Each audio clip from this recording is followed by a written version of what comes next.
Womanjeka, welcome to episode 11 of our Garden States Microdose. It's a monthly webcast, and this is our first for 2022. I'm broadcasting to you now from the lands of the Wurundjeri people of the Kulin Nation, and I want to pay my respects to elders past and present, as well as anyone who may be tuned in today. I'd also like to recognise that we benefit from the knowledge and insights of First Nations people here in Australia, and if you're tuned in from somewhere else in the world, there's probably knowledge that you're benefiting from there as well, including their long relationship with the plants and fungi we revere, perhaps the first technology. I acknowledge that knowledge of First Nations people was often obtained in less than respectful manners, and I think we are the community that can rectify that, and I hope that that is what we work toward. My name is Nick Wallis. I am the co-founder of the Australian Psychedelic Society and currently head up the Melbourne chapter. EGA is closing in on its 20th year of official operations, and before that it was a small community before it became EGA as it is today. EGA is a platform, an organisation for providing opportunities for critical thinking and knowledge sharing on the interface between plants, fungi, mind and culture, and they embrace the psychedelic in the broadest sense of the word and beyond into science, culture, policy, and nurturing this kind of mycelial undergrowth that we have that holds us all together. And fun fact, my daughter just discovered mycelium the other day. She was digging in the garden, found some white stuff. She's like, what on earth is this? She's 6, and I got my first little educational opportunity with her on how mushrooms come to be. We are going to be hosting monthly webcasts all of 2022 as we head towards December's in-person event, and I'm going to touch some laminated wood again and hope that we're not continuing to be in this situation by the end of the year, but if we are, then that's what is, and we will keep you updated on what's going on. So if you have registered for a ticket for Garden States in the past, that ticket is still valid, and you will have information soon about that. And if you want to stay up to date with information on the Garden States event later this year, then you can do so. There will be some information in your inbox later next week. And the best way to stay up to date, if you aren't already, is head to the EGA website and head to the Connect page, sign up for the newsletter, and you will receive regular updates on all that's happening, including that finally in-person event. Remember that we are live tonight, so please do drop your questions into the comments section of this YouTube video. We'll be keeping our eye on them, and we will endeavour to ask as many of them as possible. Our moderators will be there to answer any questions as well. They may be able to do it more quickly for you. Hit subscribe to the EGA channel if you haven't already, and make sure to follow us on social media, Facebook, Instagram and Twitter. And if you're watching this back later, not live, then remember that the conversation continues on in the social world. So do engage with us in the social media world. Share what we've got to share. Comment if you've got something to comment. Keep that discussion going. You can also find EGA resources at the EGA website. There are a growing number of resources there, some fantastic ones on things like psilocybin and mushrooms. There's some various different texts in there, and heaps of other stuff, so make sure to go and check that out. And there is a project that is being worked on at the moment. It's an NFT project. It's a project to build a chart. If any of you are familiar with the TripSit chart, and if there is anybody moderators in the chat, please do link to the TripSit chart, because it is an invaluable resource. It's sort of like that, but for plants, and there's going to be more information about that in the coming weeks, so again, keep up to date with EGA, but somebody will be able to purchase that as an NFT as well, and there's some more pictures there and a little bit of information about it. And also just want to mention the ISWAS t-shirt. So ISWAS have a special t-shirt. It's a limited t-shirt, so there's only a few left. Here's my one.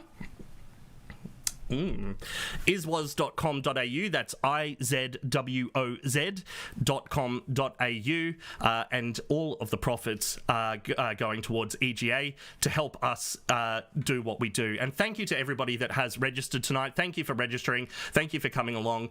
If you were able to donate, we really appreciate that. It helps us to continue doing this into the future, and helps to keep us going. So if please do share these webcasts with anybody, friends, family that might be interested, so that we can expand the reach of this fantastic resource that we are developing each month for you. As I said, this is the 11th Microdose Webcast, and this month's is a Happy New Year, by the way.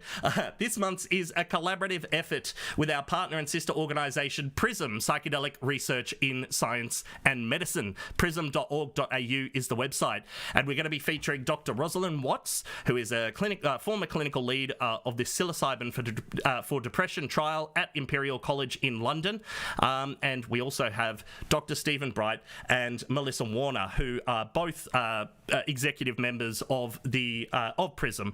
And I'm going to hand over to both Melissa and Steve now, who will be sharing with you a bit of a slideshow. Melissa and Steve, welcome. Thanks so much, Nick. To say I'm absolutely stoked that Dr. Rosalind Watts has agreed to provide this presentation to the Australian psychedelic community is an understatement. I'm extremely appreciative of Ros's generosity, and also this session has been made possible through Entheogenesis Australis and the many volunteers and the hard work they put in. Entheogenesis Australis is a charitable educational organisation established in 2004 that provides opportunities for critical thinking and knowledge sharing on ethnobotanical plants, fungi, nature and sustainability. Through our conferences and workshops, EGA aims to celebrate the culture, art, politics and community around plant medicines in order to further the well-being of humankind and the planet. So it's very fitting that we have Ros speaking at an EGA event tonight. Personally, I've been following Ros's work at Imperial College on the ACE model of psychedelic-assisted psychotherapy. However, it's the truth bombs related to the increase in commercialisation and mainstreaming of psychedelic medicines that she's been dropping that makes this such a good fit, in my opinion. As a founding member of the not-for-profit company Psychedelic Research in Science and Medicine, I've been conducting formal research into psychedelics for over 10 years now, and I can tell you a lot has changed in 10 years. My initial excitement regarding the therapeutic potential of psychedelic medicines has shifted to trepidation as the number of startups and for-profit companies moving into this space, both in Australia and overseas, grows exponentially. Last year, I listened to Ros's Nature Codes talk, and it really spoke to me given this emerging psychedelic landscape that we find ourselves in. For me, the issue is not for-profit versus not-for-profit. There certainly are psychedelic companies that appear to be motivated by profit alone, who are engaging in very questionable behaviour such as biopiracy and trying to patent absolutely everything possible. But there are also psychedelic companies that have demonstrated integrity and appear to be genuinely interested in improving the health and well-being of the global community. Similarly, being a not-for-profit doesn't make anyone or an organisation immune to unethical conduct. And as we move into this brave new world, PRISM aims to work with both the for-profit and not-for-profit world and organisations who share our values. PRISM has met its first objective of reinitiating psychedelic research in Australia with our flagship trial of psilocybin-assisted psychotherapy among 40 people with a diagnosis of a life-threatening medical condition. This study is being led by PRISM's executive officer, Dr. Martin Williams, and an incredible clinical psychologist at St Vincent's Hospital, Melbourne, Dr. Margaret Ross. This research has been funded by donations to PRISM from the Australian community and through in-kind support from our partners. In addition to St Vincent's Hospital, our partnerships with the Vasudhara Foundation and the Usona Institute have made this research possible. Since our inception, PRISM has also been working closely with the Multidisciplinary Association for Psychedelic Studies with the explicit aim of initiating research into MDMA-assisted psychotherapy here in Australia. Through seed funding from Edith Cowan University and in-kind support from Abbotsford Private Hospital, we now hope to commence recruitment for an open-label trial of MDMA-assisted psychotherapy for post-traumatic stress disorder in the coming months. MAPS have donated the MDMA for the research and trained the Perth co-therapy team free of charge. And we hope to scale up this research in the near future through the support of donations from the Australian community. I'd now like to hand over to PRISM Secretary, Melissa Warner, who's also been leading some exciting research into psychedelics, virtual reality, and 5-methoxydimethyltryptamine. Over to you, Melissa. Thanks, Steve. I joined the PRISM board in 2017, and it really was a dream come true for me as somebody who heard about psychedelics in university, of all places, in a lecture in psychology at Melbourne Uni. And it was at the tender age of 19 that I decided that I wanted to be a psychedelic researcher. And that vision is really coming true right now, both myself and many other excited and inspired researchers and clinicians. My personal projects with PRISM that I'm sort of co-creating with some incredible individuals are, as Steve mentioned, a 5-MeO-DMT trial, which will be at Swinburne University, and it's being made possible through Usona Institute, both through donations and through supply of the compound. I'm working on that with Martin Williams, our executive officer, and also Millie Nutag, who is a researcher with experience at Imperial College London, and she'll be moving over here to help make this vision a reality, along with Susan Russell, who's also at Swinburne University. Also really interested in the idea of creating spaces for psychedelic-assisted therapy. And spaces can be both in the physical, but also in the virtual realm. Psychedelics, or the combination of using technology, context, and psychedelics, is something that really inspires me. And I'm working with Carl Smith, the Director of Technology and Learning at Ravensbourne University, to create a program which will help train, prepare, and also integrate psychedelic experiences. And I just wanted to take this opportunity to thank our supporters, our community who have made all this work possible through philanthropic donations. And it is this community, this wellspring of individuals that makes all this work possible. And I really encourage anyone here who believes in furthering this pursuit to connect and also potentially donate. There's a link there so you can connect in really easily. And if you have any inquiries about our work, want to contribute, work with us, learn more, there are some emails there, both to Steve, myself, and to PRISM. I just wanted to thank all our partners, both the community, Australian Psychedelic Society, DanceWise, EGA. I'm really excited about the idea of having these regular webinars with EGA. We're thinking every 4 weeks, every 4 months, they will create a shared webinar with international and local researchers and partners, and Usona and MAPS internationally, and also locally by Sadara Foundation, which has made my work and PRISM's work possible. And then to this evening, what are our hopes? Where are we right now in the psychedelic landscape? And it is really exciting. There has been so much movement and the strong trajectory to making psychedelic-assisted therapy available and more understood by a broader community. This is really important because self-agency is weaved out of the fabric of interaction. It's not a characteristic of a single individual, but emerges out of a set of interdependent feedback systems.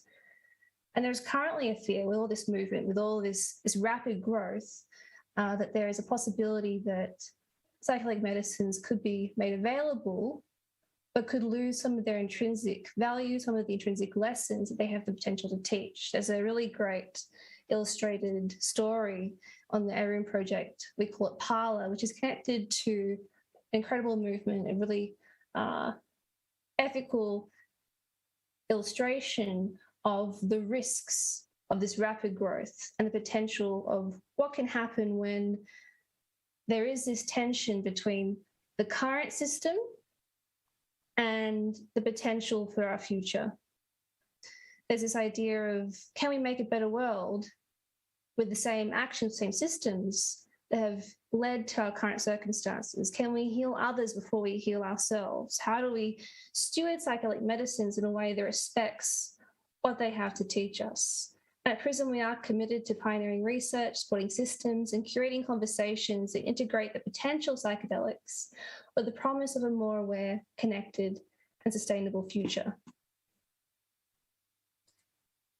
I think Dr. Ros Watts is a really wonderful person to introduce into the conversation here in Australia around how we may be able to do this. Ros's work has really explored what psychedelic care should look and feel like, inspired by her research at Imperial College London and now being the clinical lead of Synthesis Institute's therapy training program and their broader clinical work. So Ros was a clinical lead in the psilocybin for depression trial at Imperial College London. She's a clinical psychologist and has worked with many individuals going through the preparation, acute, and integration phase of psychedelic therapy. Her work through the ACE model really explored the importance of connection in psychedelic therapy, connection both to the self, others, and to nature. A really powerful quote in an essay that Ros shared on the North Star project is, there needs to be a space for respecting each other, learning from each other and sharing power. The substance is not the medicine. The substance calls us forward to a new type of care, where acceptance of pain, connection to each other, and embodiment of our values guide the way we behave. I'm really happy to introduce Ros Watts to the Australian community and for her to share her work in the recognition of both our social and natural ecosystems and the role of connection. Just handing over to Ros now. Thank you. Oh, thank you so much. Thank you, Melissa. Thank you all. Thank you for that lovely introduction. It's great to hear about the work you're all doing. Thank you for having me. So here we go. Is that showing up okay? Perfect.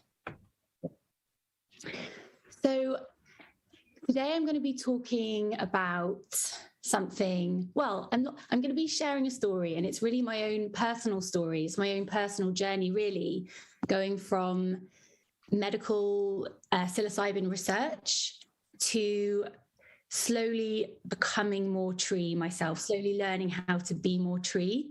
And it's been a long process, and it's, I'm still at the start of it, but it's really lovely to have this opportunity to share it in this way with you. So it's going to be quite a different presentation to the ones I usually do, which have lots of graphs and slides showing statistics and results. This is going to be more, pictures of nature and my own personal reflections. So this is an acknowledgement of the interconnected web of which I'm part. These people have all been hugely important, and we've been reciprocally working together in various different ways. So I want to thank them all. There are so many other people as well, but these are the people that I have worked most closely with over the last years. And going back to my time at Imperial College. So the metaphor I used, as you mentioned, Melissa, for the psilocybin for depression treatment model that I was working in, the metaphor that I started using was that psilocybin treatment, psilocybin journeys were like a deep sea dive. And that was because people were choosing to come along and have this experience with us in the clinic, where they would take these psilocybin capsules. And by doing that, they would dive down from their everyday mind, from their everyday self into the deeper parts of themselves. And it could be very challenging, very tough, but they would learn a lot about themselves from these deep dives. And the qualitative research that I did with the participants of the first psilocybin for depression study showed that there were these two themes of what was happening. And I've talked about this qualitative research so much, and it was a tiny study that I did years ago, but I always come back to it because it shaped everything I've done since. And I think it's so important because it was from the participants themselves. So much of the research we have in psychedelic science is looking at quantitative findings, looking at their responses and their questionnaire measures and brain scans and things like that. But this was asking the participants themselves to tell their stories. And it was through that it was only through that I really understood what was happening. That's been the only thing that really shaped my sense of what was going on. And the two themes they came up with, or that they described, were this feeling of going from disconnection with depression to connection in the psilocybin experience and afterwards, for a few months afterwards, not long term, but for weeks or months afterwards, without further integration, that is. And then the other theme was this: they went from avoidance of emotion to acceptance of emotion. So you can see these two, the pink box is the first theme, disconnection to connection, and it shows the first half of it is the themes that they described about depression, so being trapped in their mind, disconnected from their senses, disconnected from themselves, others, the world around them. And then connection, the bottom half, shows how they connected, how they felt like they were opening up, like they'd gone from being a kind of very contracted, and the process of the psilocybin journey with all the therapy that they had as well. It wasn't just the drug, it was the therapeutic container that they had and their time with the therapist with this amplifier of psychedelics, opening themselves up and opening up to the world around them, often for the first time really, or at least the first time since they were much younger. And then the blue box, going from avoidance of emotion to acceptance of it. So part of this opening up was about really being able to feel the pain that often they had been not feeling because it was just too much for them, and either because they just felt numb, or they were numbing consciously because the emotions were too painful and too threatening. But there was something about the psilocybin experience and the safety that we created, and that the medicine was part of creating in that container, that people felt really able to really feel things and to really cry deep, deep tears and to revisit traumas that they had for a long time kept locked away. And they felt that their emotional repertoire was expanded for weeks and months afterwards as well. And without further integration, it started to contract again, but it was still a really profound experience for them. So because I was very interested in acceptance and commitment therapy, I took those two themes and thought about how similar they were to this hexaflex model, which is the basis or one of the key foundations of acceptance and commitment therapy. This hexaflex diagram isn't from me, I've borrowed it from ACT, but I've superimposed this blue and this pink triad on. And that's because if you see there's the pink themes, disconnection to connection, the blue, avoidance of emotion to acceptance, and then I put them into I halved off the 6 processes of psychological flexibility that ACT talks about, and divided them into an acceptance triad, which you see on the left there in blue, and a connectedness triad on the right. So that was my first process, and then I transposed it onto this next diagram, which is, again, there's the blue half and the pink half with the 3 psychological flexibility processes in the blue bottom half, the acceptance triad, and then the connection triad in the top half, the pink. And so the processes were all about this deep sea dive of, the first one is about letting go of your ruminative mind, the everyday thinking, choosing to dive down into your body, into your senses, feeling emotions, and then scrabbling around at the bottom, kind of through those murky deep waters, and looking for oysters, these sharp oysters that are kind of closed and hard. And that was really a symbol for and a metaphor for the painful things that we've kind of kept locked away in our bodies that we don't want to feel. And it was all about opening up those oyster shells and feeling the slime and feeling the difficulty of it, and then looking for the pearl of what that oyster shell, what that painful memory or painful feeling, painful sensation was trying to tell you, how that pain was trying to teach you something. And then the idea was that when you find the pearl, you swim up and you get to the surface of the sea, and then you can look around and connect to yourself, the bigger self, the self with a capital S, and really get the sense of what this means about you and who you are and your identity. and that you're not just your ego, you're something else too, you're something bigger than that, and connecting to the meaning of that. And then the last process was all about connecting to an intention, and that's all around what does it mean? I've done this dive, I've got this pearl, how am I going to plant this pearl as a seed? How am I going to let this seed grow? So we used this model in the psilocybin for depression study, and it was a visualization exercise. So on the prep day, people would do a pearl dive with us in the room, 2 therapists either side holding their hands, and they would do a prep dive where they would imagine diving off a ship into the sea, diving down, feeling into any emotions that were there and opening them up like an oyster shell and trying to learn about the meaning of that sensation, what it meant for them. So in the prep session, they would often be quite nervous, or they might come into contact with deep feelings of unworthiness or shame, worried that the psilocybin journey would bring up really embarrassing things. So for them in the prep ACE dive, they would go into their body, see what sensations were there, and then open that shell up and talk about the sense of shame, where it lived in their body, talk about the sense of nervousness or not unworthiness, just so that they could practice this feeling of going into the body and really listening to what was happening, what the body was trying to tell them, because that we felt was the most important thing for preparing people for a psilocybin journey, really learning what the body is saying. Because in our culture, we're not often very, in kind of Western modern day culture, where we've lost the ability to really kind of hear what our bodies are trying to tell us a lot of the time, because we live in our heads so much.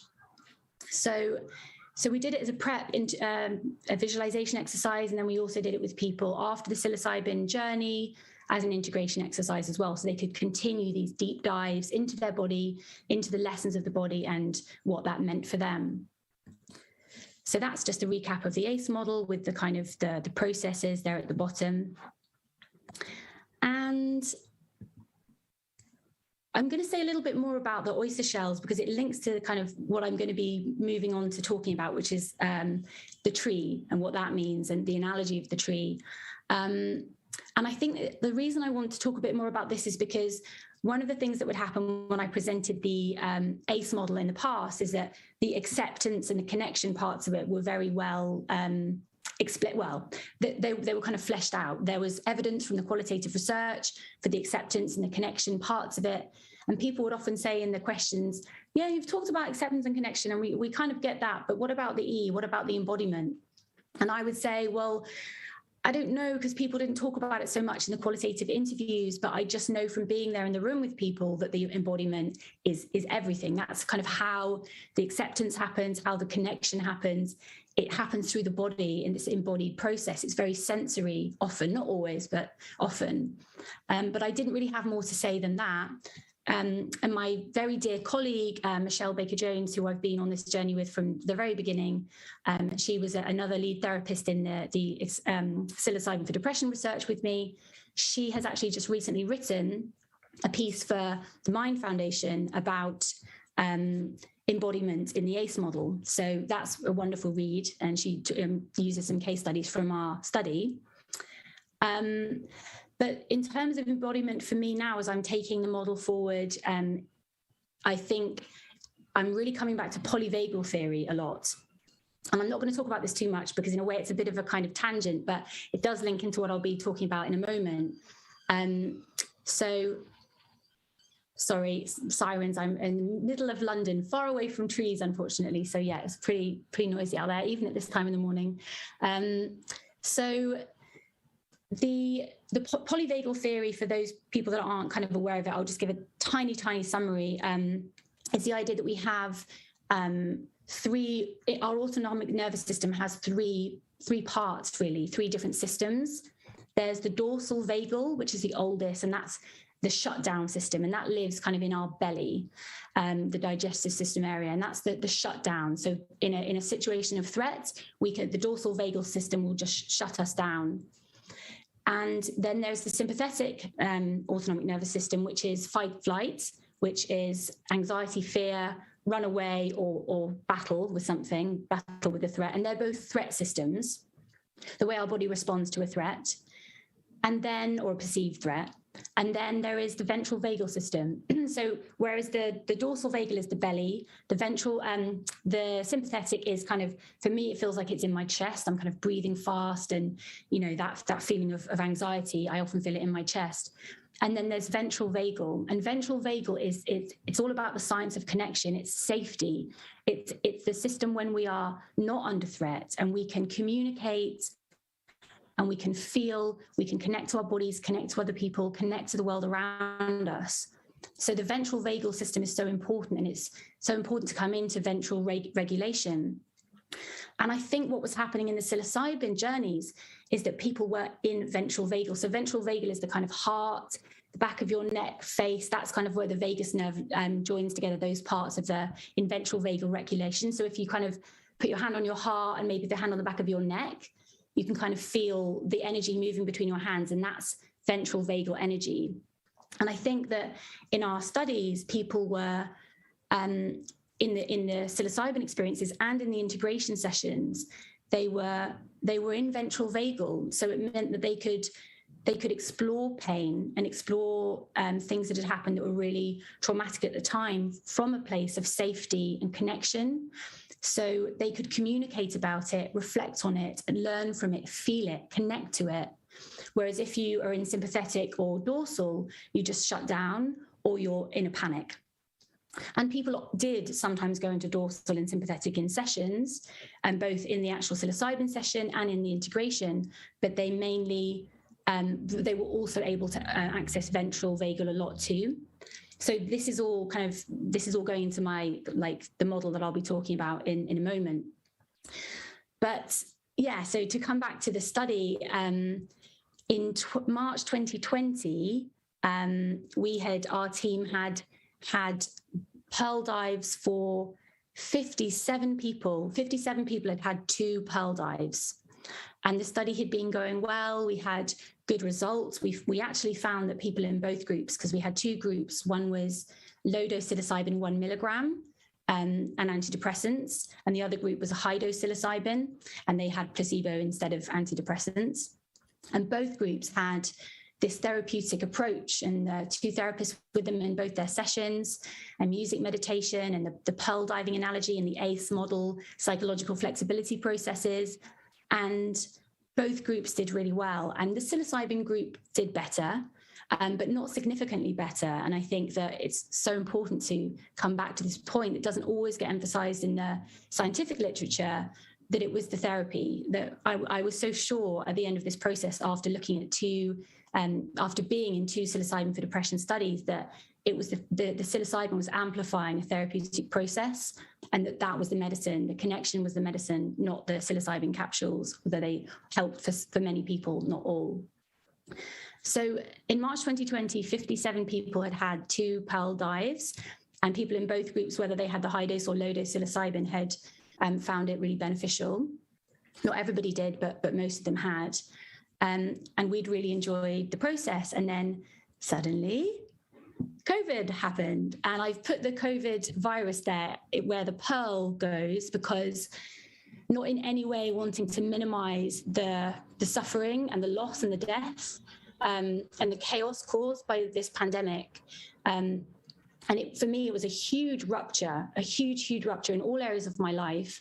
But as always, in that gnarly slime and pain, there was huge learning and growth, and it completely sent me in a completely different direction.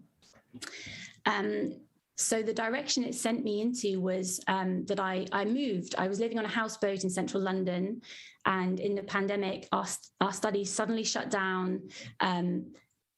Just suddenly we were going to go into lockdown, and I have a little daughter, so I knew that I couldn't stay on a houseboat where we weren't going to be able to get, the coal and the gas that we needed to keep warm and eat. So we moved to the countryside with a group of other people. It's actually, I think, Sam Gandhi, who I think may have done a webcast with you for EGA before. He's an ecologist and a psilocybin psychedelic writer. And his family had this kind of lots of land, this kind of beautiful, it's like a wildlife sanctuary that his mum kind of has created. And so a few of us psychedelic researchers all went to share a house there all of us that had lived on boats. It was very suddenly cut off from my usual community, and suddenly in this other place, and suddenly no longer working in psychedelic research at Imperial because the study stopped very suddenly. So it was this absolute sudden rupture and end, and it was really hard. But what happened was that Michelle Baker-Jones and I realised that for the participants in the study, they didn't get their ending. So what we usually did in the first study, after all the participants had been through the process, we introduced them all to each other at a gathering. So we all met in a pub, and all the participants could meet each other and talk to each other and connect. And we felt that was such an important part of the integration, because they could swap numbers and have someone else that had been through the same process that they could talk to. And because of COVID, we couldn't do that with the second psilocybin study. So Michelle Baker-Jones and I decided that we would start a Zoom group for integration for the people that hadn't managed to have their integration sessions because COVID cut it short, but also for all those that just hadn't been able to meet each other because of COVID. We couldn't all gather together. So we started this online Zoom group, and I didn't know how it was going to go. It was just me and Michelle doing it separately. It wasn't part of the study. It wasn't part of Imperial College. We'd run psychedelic integration groups for a few years by that point in the community, but we'd never done it by Zoom. And it had always been just an open group for whoever wanted to come, but this time it was going to be specifically for people from the study. And it was amazing. It was a really amazing experience, because in these Zoom groups, Michelle and I didn't really say anything. We didn't really do anything. We just opened the Zoom room, and the participants shared the time, and they connected. And it was and so at this point in the presentation, all the slides go from being about pearl dives to nature, to interconnected roots, because this was the shift. I was in nature doing these Zoom groups from a room overlooking beautiful trees and spending quite a lot of time outside, in a kind of pandemic, kind of like, oh, what's happening to the world? Kind of, it wasn't like a really relaxing time. It was really stressful, but the nature was kind of holding me through the process. And in these Zoom groups, people would just share in the most beautiful way, this complete, vulnerable, open honesty, authenticity, and they would listen to each other's shares with this sense of real presence and respect and appreciation. And that Zoom group is actually still meeting now, like 2.5 years later, or however long it is, 2 years later. Lost all sense of time in the pandemic, but it was a very, very profound thing for me to witness. And I really, every Monday when we'd meet, I sat there thinking, something, this is so important. And in that time, when I was there in nature, I was going through my own process of kind of acceptance of this, this rupture. Life was different. Everybody was quite worried about things, financial concerns, everybody, there's a real sense of people, people being out of work and fractured and away from things, and people being very poorly, and had lots of friends that were doctors and were really kind of, talking about like a war zone when they went to work, and lots of death. And it was a really, really difficult time. And I really reflected on how the process I'd been through with the trial was like the process of nature, like the leaf cycle, that if you look at the top, there's green leaves, and it goes all the way around through the seasons to the end where it dies and falls off and goes, and then a new cycle begins. And I felt like during the study, I'd been nurturing this trial. I'd been the clinical lead and in the clinic all day, like most days, and really like it felt like it was my baby. And then being with it for a long time, and then suddenly kind of it had ended prematurely without the ending that we'd kind of hoped for. And it felt like this leaf cycle. And I took such solace from nature that every year, at least in the UK, with our seasonal change, we have these very clear seasons, and we have this cycle of decay and then regeneration. And so in nature, when the trees lose their leaves, and the leaves turn to compost and die, it's the same time in November that they also drop the seed that will grow for the next cycle, the next tree. But it doesn't grow straight away. So the seed drops into the composting old dead leaves. and then it takes a few months, and then the shoot will come up and it starts to regenerate and germinate. So I felt like I was kind of in that cycle myself. And there was this amazing tree where I was living, this oak tree. And this tree, so Sam Gandhi is a very dear friend of mine, and because he's an ecologist, he's influenced my work a lot. And this is a tree that was planted when he was a baby. So it's his oak tree, and it's the same age as him. And it's a beautiful tree, and you see it here in late autumn, just as the leaves have gone brown and crinkly and they're about to die and fall off. But it's this beautiful blue sky, clear day. And I think that's how I was feeling. I was feeling like it was the end of the process and I didn't really know what was coming next. But I felt quite inspired as well. And at that time, an amazing book fell into my hands. And I don't know if any of you have had the experience of being at a time, a crossroads, or a time when you don't know what's coming next. And there'll be a book that you read that's just someone gives you, or just literally falls off a shelf, and it really opens up the next chapter. And that book for me was a book that I read because I love this oak tree. I was reading about what the oak tree means in Celtic mythology, the symbolism of the oak tree. It's all about sanctuary and an ecosystem, and welcome and safety. And I read this book, which is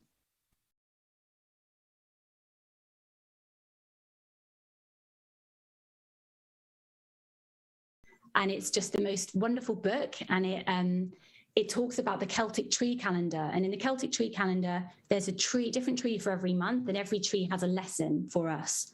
So there are a few different versions of the Celtic tree calendar, but the one that I've got here shows January at the top, the silver birch, then February, the rowan, and it goes round.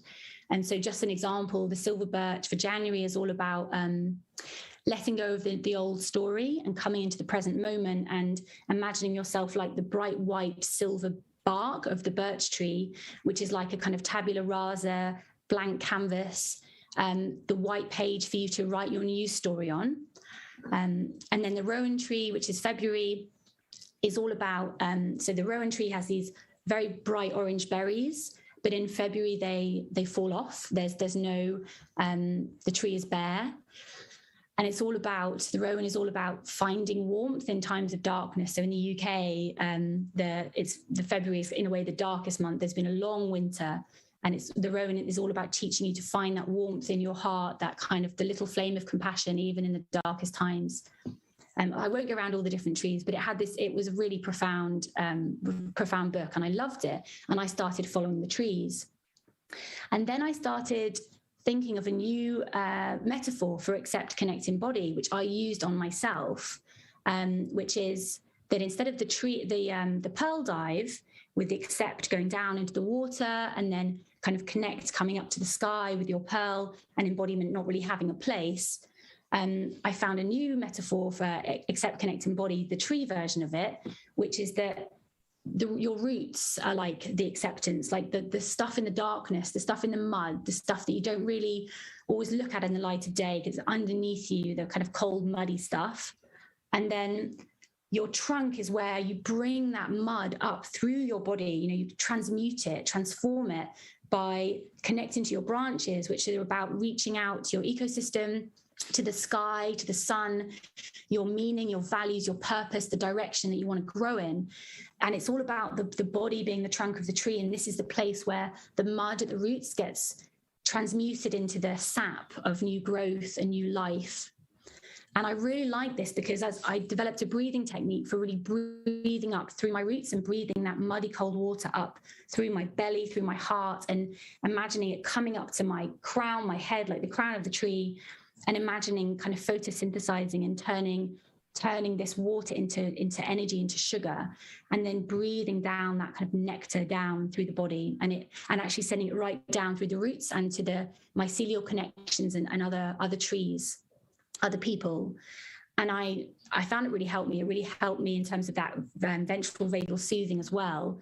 And so I practiced this myself, and then that's just a kind of comparison with the ACE pearl dive. So it's a different kind of it's a different way of thinking of those same processes.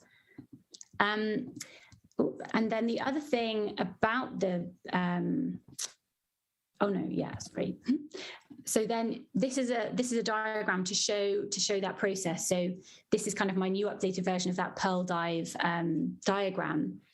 So the accept, the roots, it's where you allow uncomfortable emotions, you feel into the places that don't see much light. And then the trunk, the embodiment, so you make space for any sensations arising, and you let your breath and your body be the place of transformation. And then you connect at the branches. What do these emotions and sensations teach you about what matters to you? And how do you keep growing in the direction of your values, your meaning, and your purpose? So I was starting to flesh this out. And then I was also thinking about, well, if I'm kind of breathing like a tree, then I can do this for each of the trees of the Celtic tree calendar, and I can follow this calendar myself. I can become a birch, I can become a rowan. And that made me think about seasonal change. And this idea of like the leaf cycle, nature's rhythm is all about these cycles of decay and renewal. And as I was following the trees round, we were going through spring, summer, autumn, winter, and the trees were losing their leaves. And it was something about being in that rhythm, being in nature's rhythm, that felt really important and helpful for connection. And I really craved doing it with other people, because I was just doing it on my own, and I really wanted to do it in a community, because I realized that nature has a rhythm, which is seasonal change, cycles of decay and renewal, but nature has a pattern, and that pattern is interconnectedness. So I was really thinking about nature's rhythm, nature's pattern, and how we can accept, connect, and embody whilst also aligning ourselves with nature's rhythm and nature's pattern. So I started thinking about restoring the self back to the rhythm of pattern of nature. So going through the accept, connect, embody process, but through the cycles together. And I thought about this word restore. So then I had the ACER model, the accept, connect, embody, restore. And the ACER is a tree. This is an ACER leaf, which seemed to be a beautiful little synergy. And I started developing the ACER model. And so this is the kind of the full, this is the full model. We've been through accept, connect, embody, but then the restore part is all about the mycelial web that this tree is connected to the other trees, and remembering interconnectedness with other people also following the process, because I started to think about this as a group process to offer to people, and know that we're all connected at our roots, and often our most vulnerable places have the most potential for deep connection with other people. And I'd learned that from the Zoom groups that we'd been doing. But restoring is also about interconnectedness at the fruit. So we're interconnected at the roots, the mycelial web, but we're also interconnected at the fruits, because you see here in the diagram, so if you see the R, you can see that the R is there at the mycelium web that Nick was talking about his daughter finding recently. So we're connected at the mycelial level, which is kind of, in this analogy, it's our pain, our hidden parts. They connect us with others that also have those parts too. But we're also connected at the fruits, because you see here a red cardinal bird, and a red cardinal bird eats the fruits of the ACER tree. So it will eat the fruits, and then it will go off and it will, in its poo, its droppings, it will propagate new ACER trees. And so in that way, we're not just connected through our roots and our pain, we're also connected by our values, our interconnections, the projects we do, and the service we do in the world, the way we spread ideas. And so the different kinds of interconnectedness, but also the R is next to you can see kind of dead fruits and dead leaves on the ground. And that's about, so the top two, the mycelial web and the fruits, is about this interconnection, so the pattern of nature. But the dead leaves are about the cycles, the rhythms of nature, restoring ourselves to that cycle of dark and light, decay and renewal, and remembering that when we lose our leaves and we're in a time of grief and emptiness, there will be another growth cycle, and we can plant our seed and give it time to grow, because it doesn't always happen straight away. So the ACER model started to be fleshed out.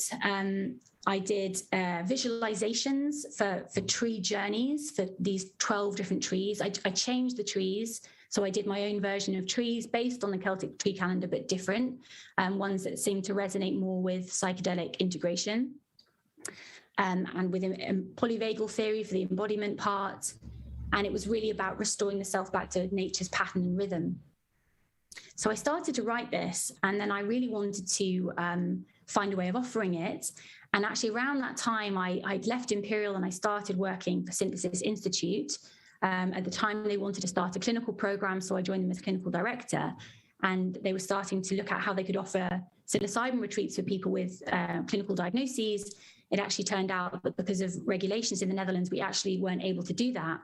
However, we did start a program called the Connectedness program, where 20 people with depression, many of them from the Imperial research actually, whose depression had come back by this stage, wanted to go on a long-term integration program. CEO of Synthesis, she has a great belief in the importance of synthesizing the kind of the clinical model and the retreat model. And so she was incredibly supportive and supported these 20 people doing this process. They didn't have to pay, it was all covered. And Synthesis, really provided amazing resources for us to really see if we could create this model. But because of the regulatory difficulties, it was hard when we realized that we couldn't kind of do it the way we wanted, and that there were these limitations that seemed really counterintuitive and frustrating. So again, I was back in the leaf cycle of having been at Synthesis for a year. We had these 20 people with depression going through the program, and they were getting so much from it, but then we couldn't get the retreat. We couldn't legally do the retreat with them.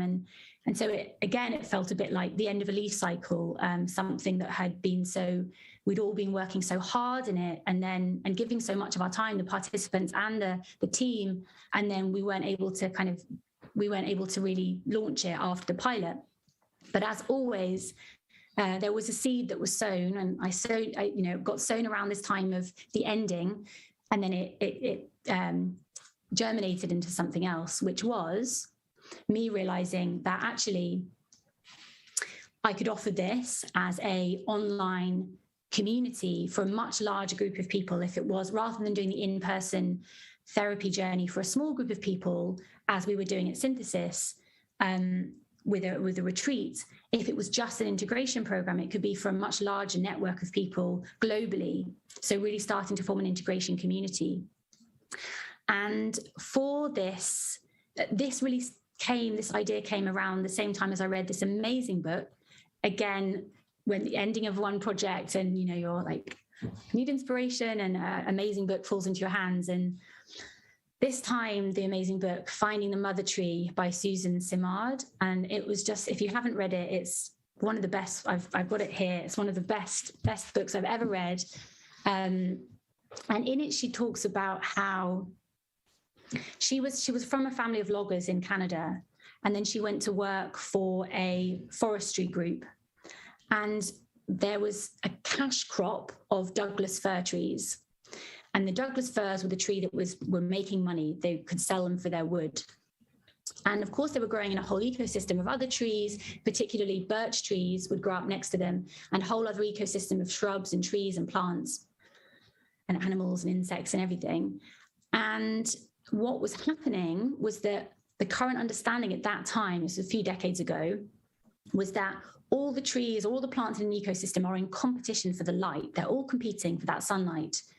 So if you want your cash crop to grow, the one tree you've decided is the one that's, the one that's making money, what they were doing is they were helicopters going around spraying the forest, ancient forests, with Roundup herbicide, which was intended to kill all the other plants and the birches, just not the Douglas fir. And they did that in the hope that the Douglas fir would grow more, grow faster, grow better, make more money, and get rid of all the annoying kind of competition. And what Suzanne noticed from being in the forest was that actually, when they were doing this, the Douglas firs were not thriving. They were actually dying. And she just knew that it was because the trees in the forest and all the different plants are connected together by these mycorrhizal fungi networks that join the trees together, and that you can't just cut the ecosystem, that they're all sharing resources, sharing carbon, sharing water, sending signals to each other. And she realized that there were these mother trees that were these kind of the biggest tree that were really sending loads of resources to all the other plants, and these mycorrhizal networks were so rich in nutrients that new saplings were growing in these mycorrhizal networks. So you couldn't just destroy the ecosystem. It was an incredibly intelligent wood wide web that was there. And if you cut it off, then everything will die.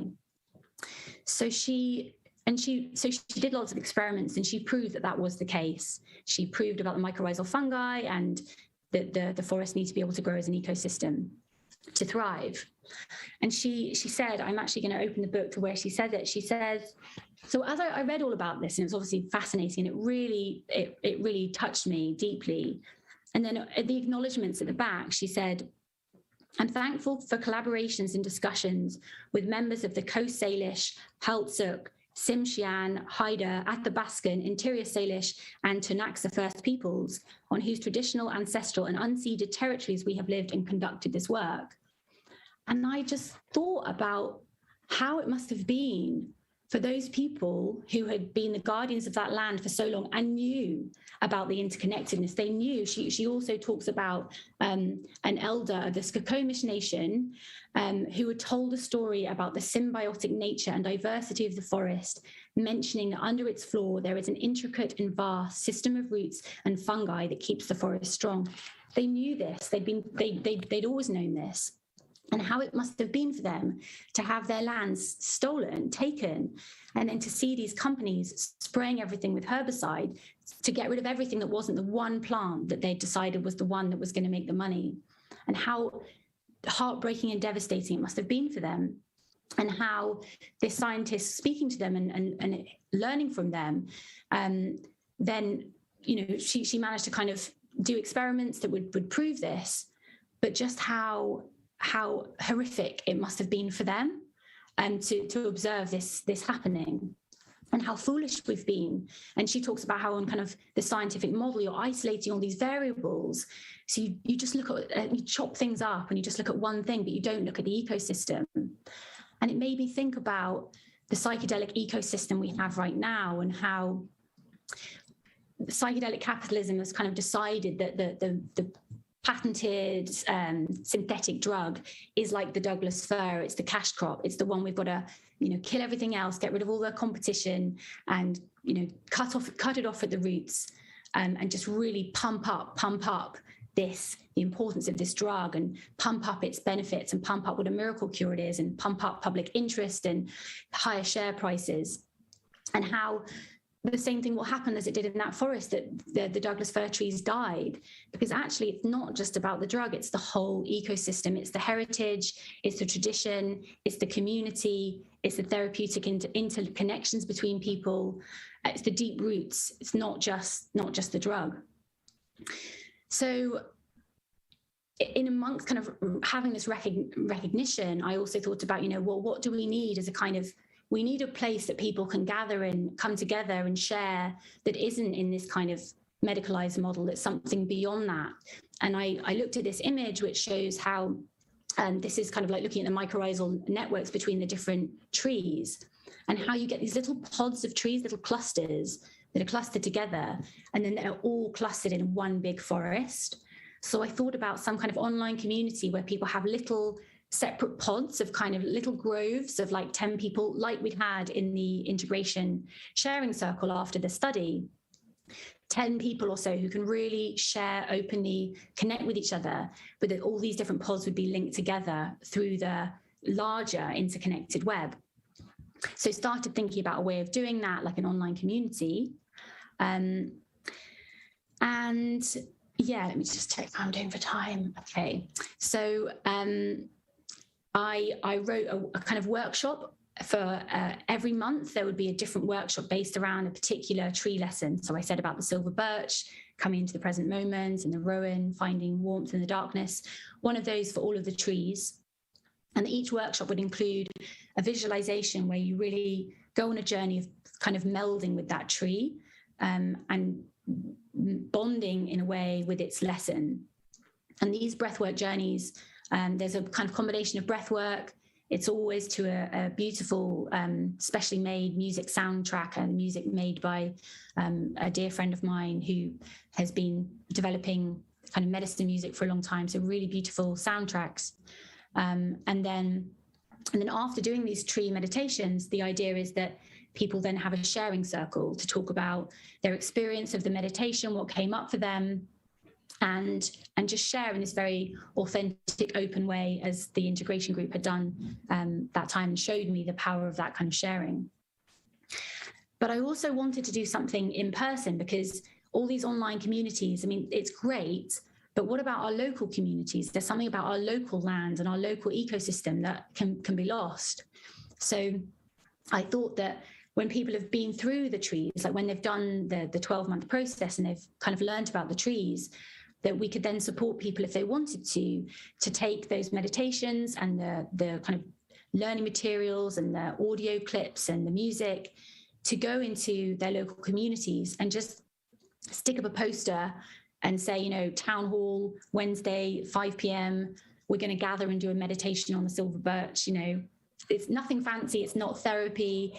It's a tree meditation, but just gather together with their neighbors or anyone that's interested that would like to do it too. So in that way, we could have that kind of, once you've been through the trees, you can take it to your local community. And also alter it to fit with your local land as well, because these trees are trees that I've been kind of connecting with, but people might want to do it for their local trees or local plants. You could do it for local animals, anything. So that part is really crucial too. So the analogy here, rather than the pearl dive, like the pearl dive is an individual one-off thing. It's a moment in time, really. It's quite a short burst of something, and it's individualized. The ACER model is all about a long, ongoing, cyclical journey through the seasons, through time, organic, for a group of people. So it's very different, really. And about the different places we'll be at different times, and going through the seasons in ourselves, the dark times, the light times, and all being there with each other, witnessing each other through these different times. Like you see this forest here, lots of different ACER trees, different colors. People are going through different seasons at different times, but we can all be there with each other together, connected. And like the trees, certain people need resources at certain times. And in the sharing circles, that was always the way it worked. So when somebody had a difficult time, they would use the analogy of saying, I've had a lightning strike.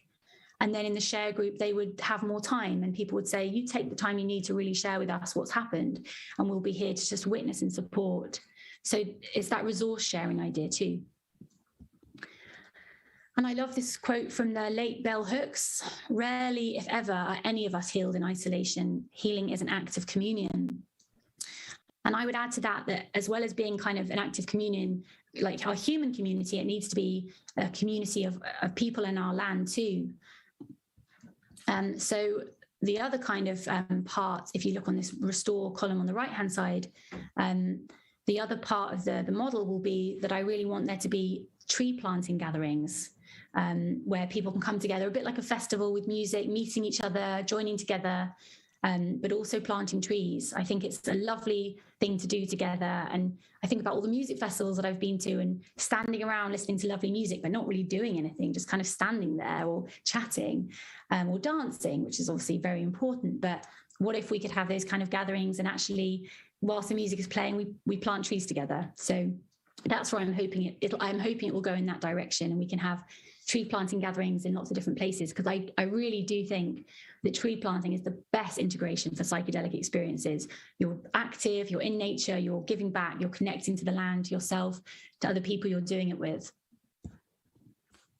So yeah, that's the vision for the future, creating orchards together. So yeah, so the psychedelic integration community, it's ACER Psychedelic Integration Community. There's the logo down there on the right.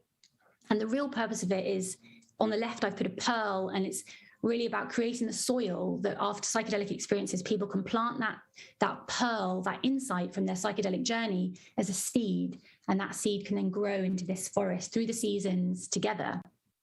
Because what I did observe over and over again in the clinical research was that people get these insights, but then they'd go home and kind of, in a way, they'd be planting that pearl on soil that was not optimal. They'd be planting that pearl on soil that was not ready, not fertile enough to sustain the growth of it, because they didn't have the network, the community, they didn't have people around them that understood it.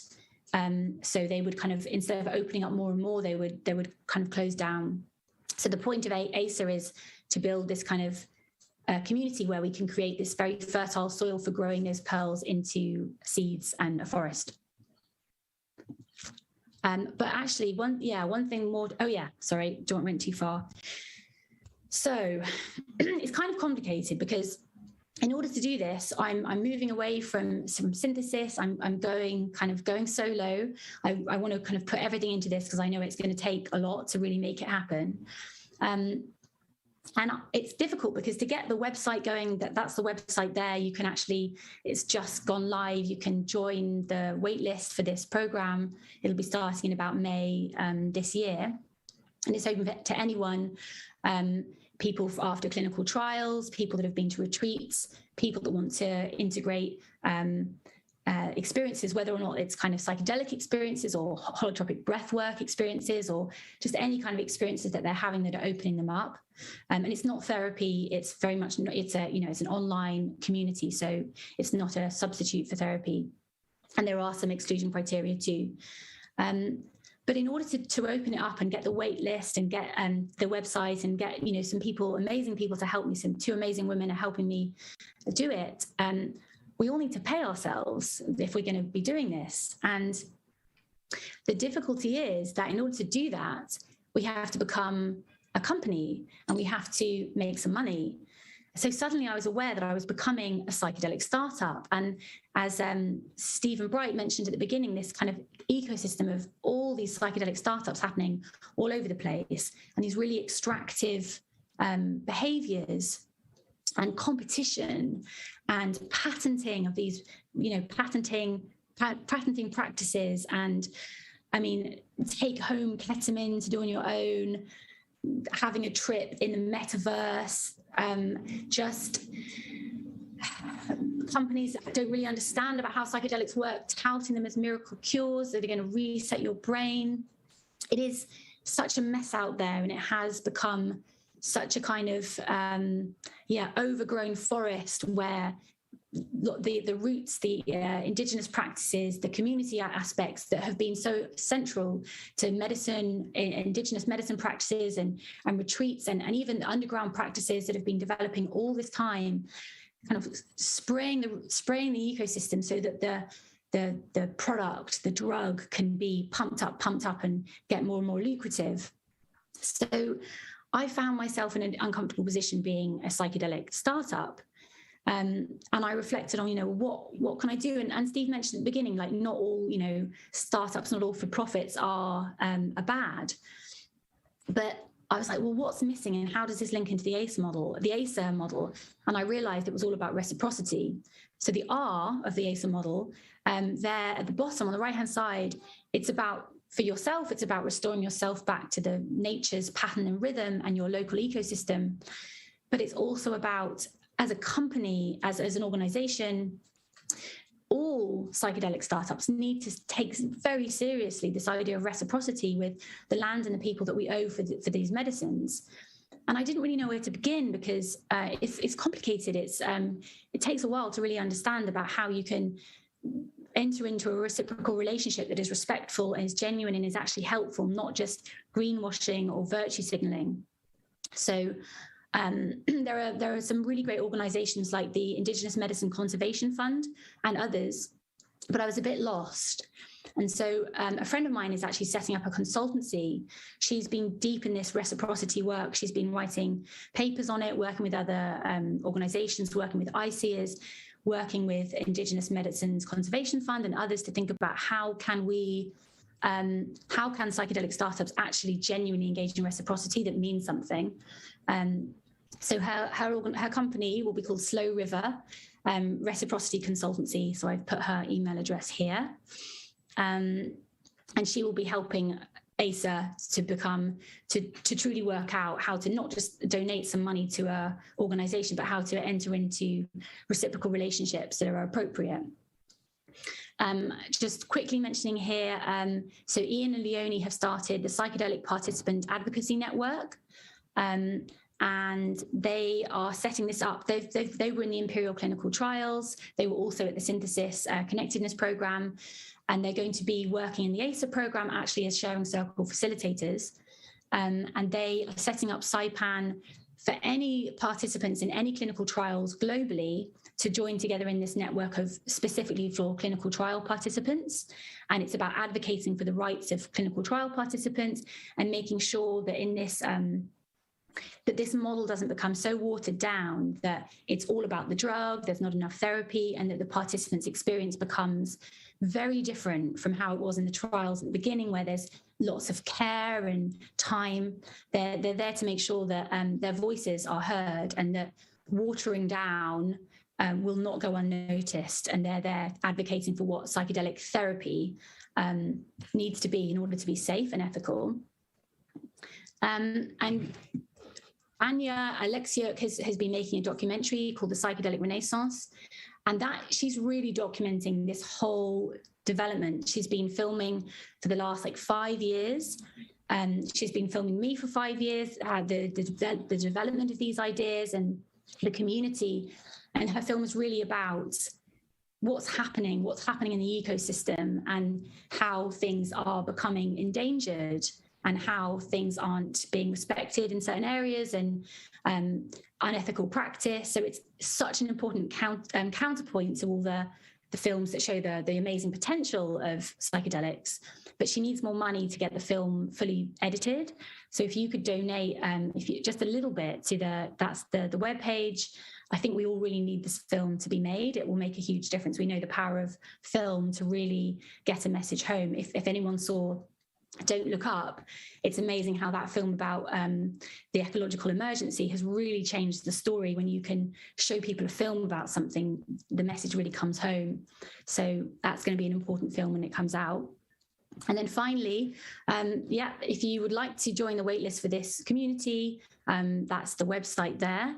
I've started my own website for the first time to house this community. drrosalindwatts.com. It's just a one page at the moment, but it will get bigger in time. And just to say thank you very much for listening. I think I've probably gone way over my time, but thank you for listening, and very happy to answer any questions.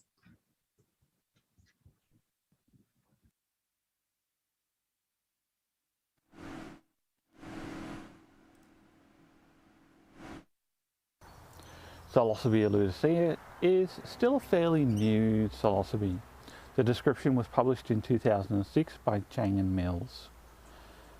There's still a lot of excitement about this species. We've only really known about them for about 15 years, so people are really keen to get out into the bush and to go and find them for their first time. The common name is the Poo Meany, named by Baumeister. In the Chang and Mills paper, the species was described as resembling Psilocybe semilanceata. The pharmacology of the species is currently unknown.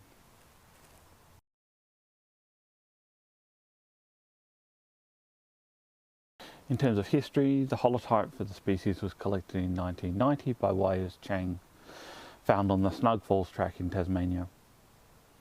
Herbarium specimens were collected in 1990, 1991 and 2000. I recall in the early 90s in Tasmania, there were rumours getting around of a wombat poo loving psilocybe being found around Snug Falls, and people would quite often go looking for it. I never found one, unfortunately. Online reports appeared on Mushroom Observer in 2011. And then further reports started appearing on other sites, the Shroomery, Mushroom Observer, and Facebook groups from 2013, 2015, 2016, and now they're fairly regular. Again, the common name is the Poo Meany. A huge shout out to Baumeister for a very, very cool name. The image on the right hand side here is the hand-drawn illustration for Psilocybe alutacea from the Chang, Gates and Rakowski paper from 2006. This is Snug Falls in Tasmania, where the first specimen was found. You can see in the photograph that it's mostly calodendrous rainforest, and then that would then change into wet sclerophyll forest.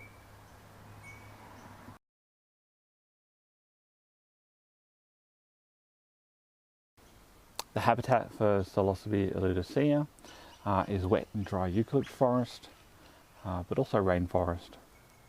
It grows off animal dung, in particular wombat dung and also wallaby dung. It's found in Tasmania, Victoria, South Australia, and is also known to occur in New Zealand. Its season, it grows generally between March to July, but has been found in February. There's the possibility that the season extends much greater, so we're still in the process of gathering that data as a community. I'm going to show some photographs of habitats where alutacea occurs. So this is wet sclerophyll. You can see the eucalyptus, you can see the man ferns. You would expect a few other trees here as well, bedfordia, for example. Temperate rainforest. So this is a picture of Calodendrous rainforest from Tasmania. And this is the understory of a similar kind of Calodendrous rainforest. You can see the ferns and all the broken debris on the ground.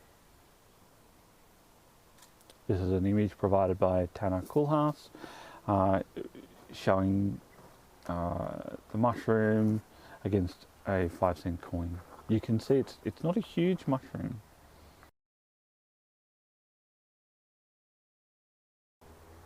Taxonomically speaking, Psilocybe alutacea, the cap is 13 millimeters in diameter, conical or convex in shape.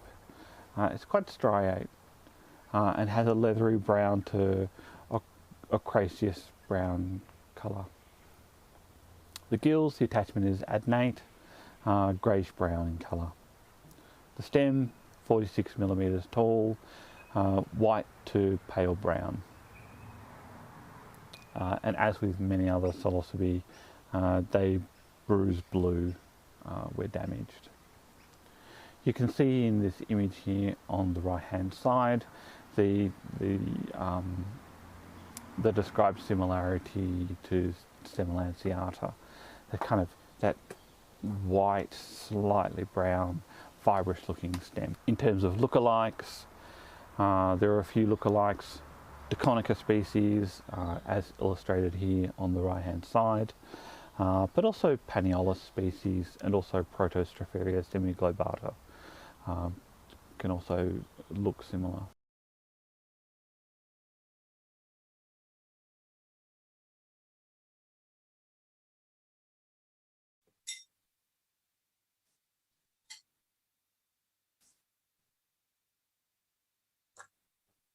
Thanks so much for an incredible presentation, Ros. We've got a number of questions that have come through on the chat, and Melissa and myself have both also received questions via text message from various colleagues that wanted the opportunity to ask you a question, and we've tried to put some order to it, sort of working backwards through the ecology that you work through. So where you started from the treatment, working out to the broader ecology, we're hoping to try and start out from the broader ecology and then drill down to the treatment. So I'm going to start off with a question that I had, which is one of the things that I've really admired about your work is the humility you have in reporting on the development of various models of psychedelic-assisted psychotherapy through trial and error, and as we heard today, through serendipity and coming across different books.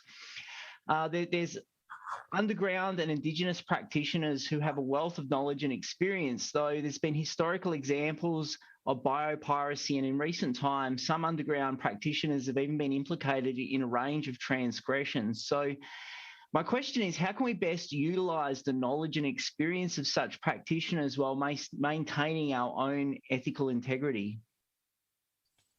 Yeah, it's one of the things that I really realised when, amongst the kind of excitement of, psychedelics are going to be kind of going mainstream, was having some conversations with some underground practitioners who were actually from the States, who expressed their concern they were going to be excluded from the picture, and that the people with the most experience were then going to be completely marginalised.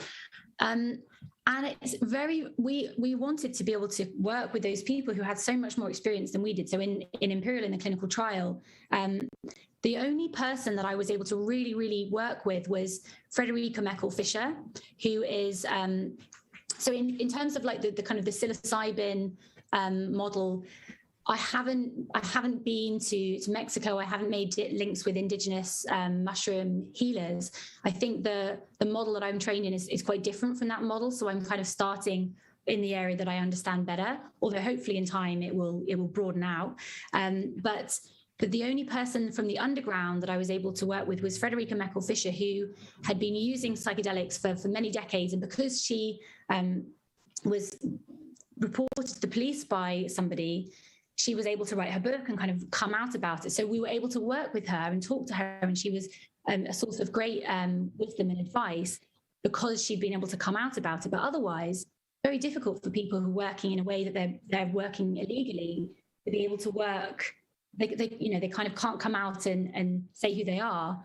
So it's a very frustrating position where the people with the most experience are not yet able to stand up, and we can't put their name or their photo on a slideshow or mention their name. So I guess part of the work of reciprocity, which will be looking at how we can form reciprocal relationships with the people that we owe for this work, which is Indigenous communities, Indigenous teachers, Indigenous elders, and people carrying these traditions forward. It's also going to be about reciprocity with the underground, who have developed these models for so long and have so much more experience than the researchers and the clinicians coming in. So I think this reciprocity question needs to be, broadened out to both. And I still don't really have the answers. I think lots of the resources at the moment are going into scientific studies, are going into kind of PR and advertising for the branding of the kind of shiny companies that are becoming the face of this. That's kind of where the resources are going, and we need the resources to start going into the ecosystem, the broader ecosystem. But again, you need someone to run it, to be paid for running it, to have the salary. So I think it's just going to be around when people realize that you can't. My sense is that it will only happen on a big scale. The ecosystem is fully respected and understood and nurtured and resourced and brought into the conversation when it fails, when the monocrop, the monoculture, when that doesn't work. I think when we first start to see the bubble burst and companies with shareholders getting either really difficult adverse events, or because there hasn't been enough of a kind of ecosystem community, we just see that the results of those kind of interventions are very poor. Very high relapse rates very quickly, or kind of tragedies happening. When we see it fail in that way, then we will start to understand the importance of the ecosystem. And my cynical belief is that it probably won't happen on a large scale until something like that happens. But maybe we can prevent it from being like that if maybe we can find ways of doing it before the disasters happen. But my suspicion is that it will take something like that to happen first. That's really interesting. It really does tie into the next question we have, which is related to the shadow and the tendency of individuals, and as a culture, we tend to shirk away from our own darkness, from our ways we're out of integrity, to push it down, ignore it. However, work in the psychedelic realm does create space for this. It also creates an ability to witness our own capacity for darkness and to communicate and to maybe bring awareness and potentially change to that. But I feel like this process is occurring. You mentioned it's occurring not in just therapy room, but potentially on a cultural level as well. And how do we hold both our individual shadow and the cultural shadow with responsibility when the bubble does burst? Well, we don't yet have the structures in place that we need to hold that shadow, and it's being built. I suppose it's in a way, we're at an interesting time because we're seeing the kind of the breakdown of our previous systems. They're kind of crumbling away. And there is the beginning of a new kind of way of doing things. But we're kind of in that very middle point where I saw a quote about it. It was something about like, it's the end of the previous time and the new time is struggling to be born. And now is the time of monsters. So now is the time of that shadow, of encountering the shadow of the previous systems. And also the birthing pains of new ways of doing things.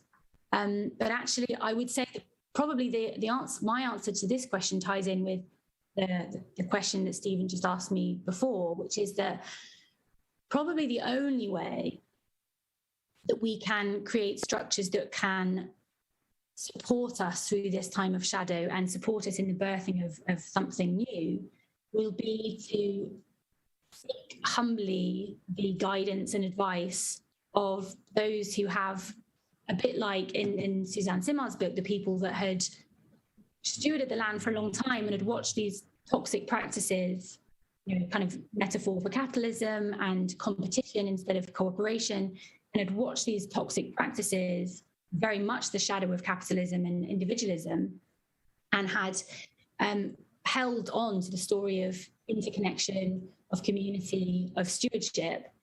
So I feel like if we can humbly seek the guidance of elders that have not engaged in the practices that are causing the destruction of so much of our modern world, then they might be able to help us steward through. But at the same time, it's kind of asking a lot, isn't it? When,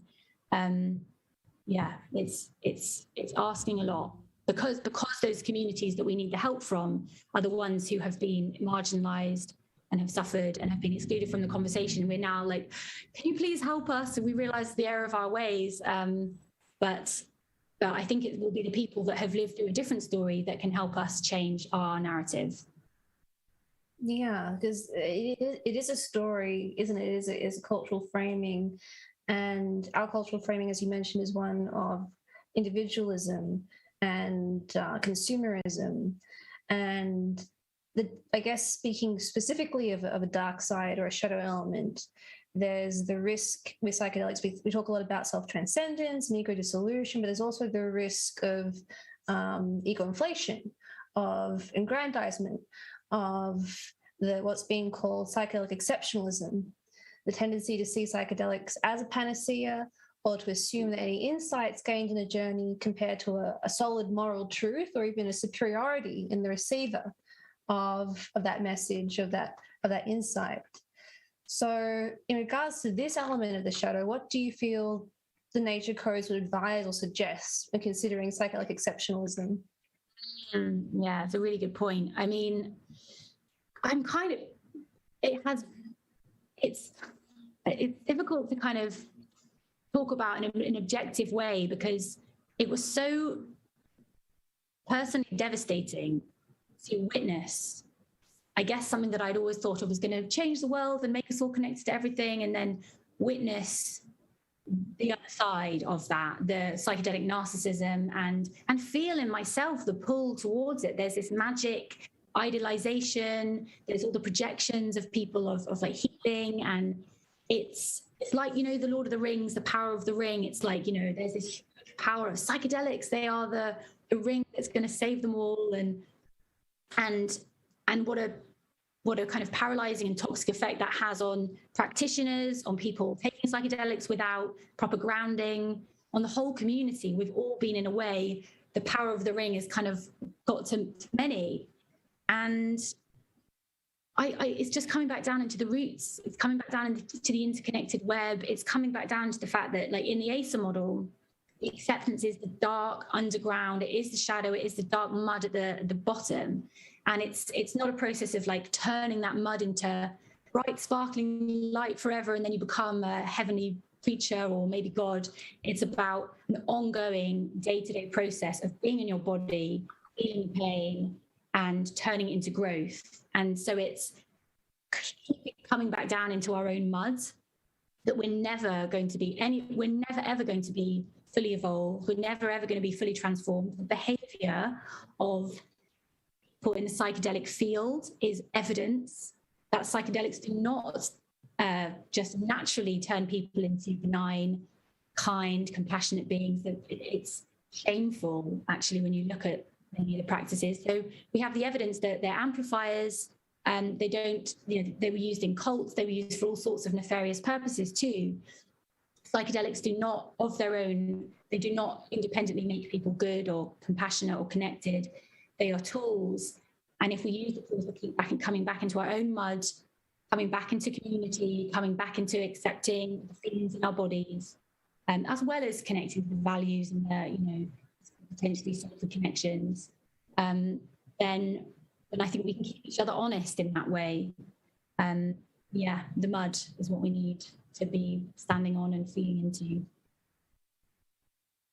So you were talking about this narrative, the ring, that there is this narrative within our culture that psychedelics are going to somehow save humanity from climate change, all of these. It's positioned as this panacea, yet there's also limited space for people to talk about their psychedelic experiences in our culture. And so what comes first, creating a space for psychedelics in our culture, or psychedelics turning on the masses to save humanity and our planet? The idea of psychedelics, like that kind of Timothy Leary idea of turning on, tuning in, the idea, now that I've, from my limited, it's only 6 years or something, I've been working in psychedelic research and therapy, and from my limited little window on it, which is much smaller than people in the underground or people that have been working with this through their family generations, from my limited window, on the kind of, Western psychedelic capitalist state, the idea that we would all take psychedelics and heal the planet is I kind of laugh at it now, because the math is taking psychedelics without grounding, without communal structures, without local community structures, without the working with the mud, without the turning it into service, like actual service of making changes in the world. It will be pretty disastrous, because it will be unsafe for many people. People will be having psychotic episodes. People will be having these very ungrounded experiences where they become quite separated from they become unrooted. That can happen too. And you get all the spiritual bypassing and the messiah complexes. Psychedelics, masses will not end well without the community structures we need. So I think the community container needs to come first, and we need to change the narrative around psychedelics, that they are not drugs that will reset your brain. They are very strong, non-specific amplifiers that will supercharge whatever is going on for you, and need a lot of communal grounding to make them safe and useful. In my interaction with students, often students are very enthusiastic about psychedelics, and I often find myself getting in this conversation with them, and I feel like it's not an either or. It's not that psychedelics are going to fix everything, and it's not that we just need to create the space for them, but it's both that need to happen together somehow. Yeah, I mean, they obviously, I think we've had so much in the kind of the media narrative has been so favourable of them and the amazing potential they have. And obviously it was an amazing privilege to work with lots of people with depression who had these incredible experiences in the therapeutic container, and to not be really, amazed by that. So that is definitely still there, but the narrative has been skewed in that way. And I think it's because obviously we had the 60s narrative, which is around psychedelics as being very dangerous and flashbacks, and I think as a counteracting of that, the modern narrative, the psychedelic renaissance narrative, has been far too positive and too sugar-coated. And we need to find a place of balance of, yes, they're very powerful, they can be dangerous, and they can be very helpful in a therapeutic context. But it's all about the framing, and it's all about the integration, and that psychedelics themselves are a non-specific amplifier. That's the most important message, I think.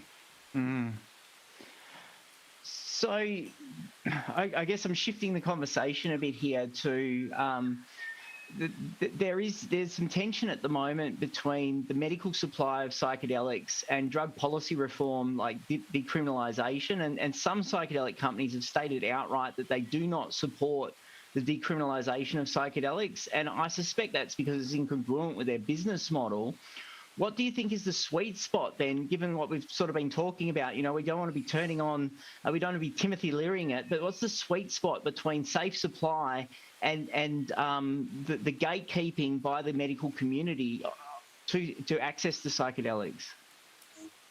I think it's just about the pace. I think if we can grow slowly and organically and not going at the speed of, the scientific evidence is incredibly important. And I don't think we should be opening things up to people before we've done enough research on various different things and looked at different populations and looked at there's still a lot of research we need to do. So I do think it's important to go slowly, but at the same time, I think that if communities of people are empowered to understand these healing methods, and if communities are empowered to develop networks and structures and safeguards within the communities, then I think that's always going to be much safer and much more sustainable than a clinic model where you're really separated from your community and you're going and, potentially you get into this kind of, addiction model where you have to keep going back for your fix, but then your pearl is planted in the toxic ground because your community isn't holding it and growing it with you. So I really believe in decriminalisation and communities doing this work together, as used to be the way, like going back to the older ways, because I think it's the safest way and the most powerful way. But I think we need to go slowly because we need to build structures. Bennett Zellner's pollination approach is a lovely approach. He works with USONA looking at ways of supporting communities to develop these centres, pollination centres. He's doing lots of work. Lots of people are coming up with lovely models about localised empowerment, but until we have a bit more, I think the decriminalisation route, but slowly with structures and safeguards, is my sweet spot, I think. Thanks so much. Did you want to ask Siobhan's question, Mel? I think this is a related question, and you may know, Ros, but there was recently an application made to the Australian TGA, Therapeutic Goods Administration, simply the FDA, to reschedule MDMA and psilocybin as controlled medicines and from poisons in the schedule to controlled medicines, and the outcome was not to change the scheduling of these drugs. What are your thoughts on rescheduling of psychedelics? Is the time right, or should we be waiting for evidence before they're medically available? I mean, I guess without being in Australia and understanding about the Australian ecosystem, it's difficult to really know myself if it is the right time. But I kind of know from conversations I had with people that know more than I do about that place, that system where you are. I got the sense from them that it was okay that we were waiting, that they were waiting a little bit longer, that actually they had the sense that it would be a bit too soon if it suddenly that things are not yet ready. And I think compassionate access is one way that things are changing quite rapidly. So compassionate access projects are happening obviously in Canada, in the UK, people are campaigning for compassionate access. And I think, if that can happen on a broader scale, and at the same time we have ethical organisations starting to form, we have networks starting to form, we have more links with Indigenous communities and elders that can guide this, as we start to build our kind of safe platform of ethical joined up use, that's the time I feel like, okay, we're ready to go. But at the same time, I think we just have to see what's happening in Oregon, obviously, because they're going pretty soon. And we'll learn from that. We'll learn whether it was too soon for them or whether it's the right time. What was great about that their policy was that they gave themselves this very long time to get things ready. So it was voted in, decriminalisation was voted in, and then they gave themselves, I think, 2 years maybe. I think it was 2 years. So that was great to see. And I guess the world will look and see whether 2 years was enough, or whether they actually would have needed more time. Hopefully it would have been enough, but we'll learn a lot from seeing that, and I'm sure that we will see this spreading through the world quite quickly. But I think going slowly, I mean, it's a nature code, isn't it? When going at a slow or interconnected pace is the way nature does things.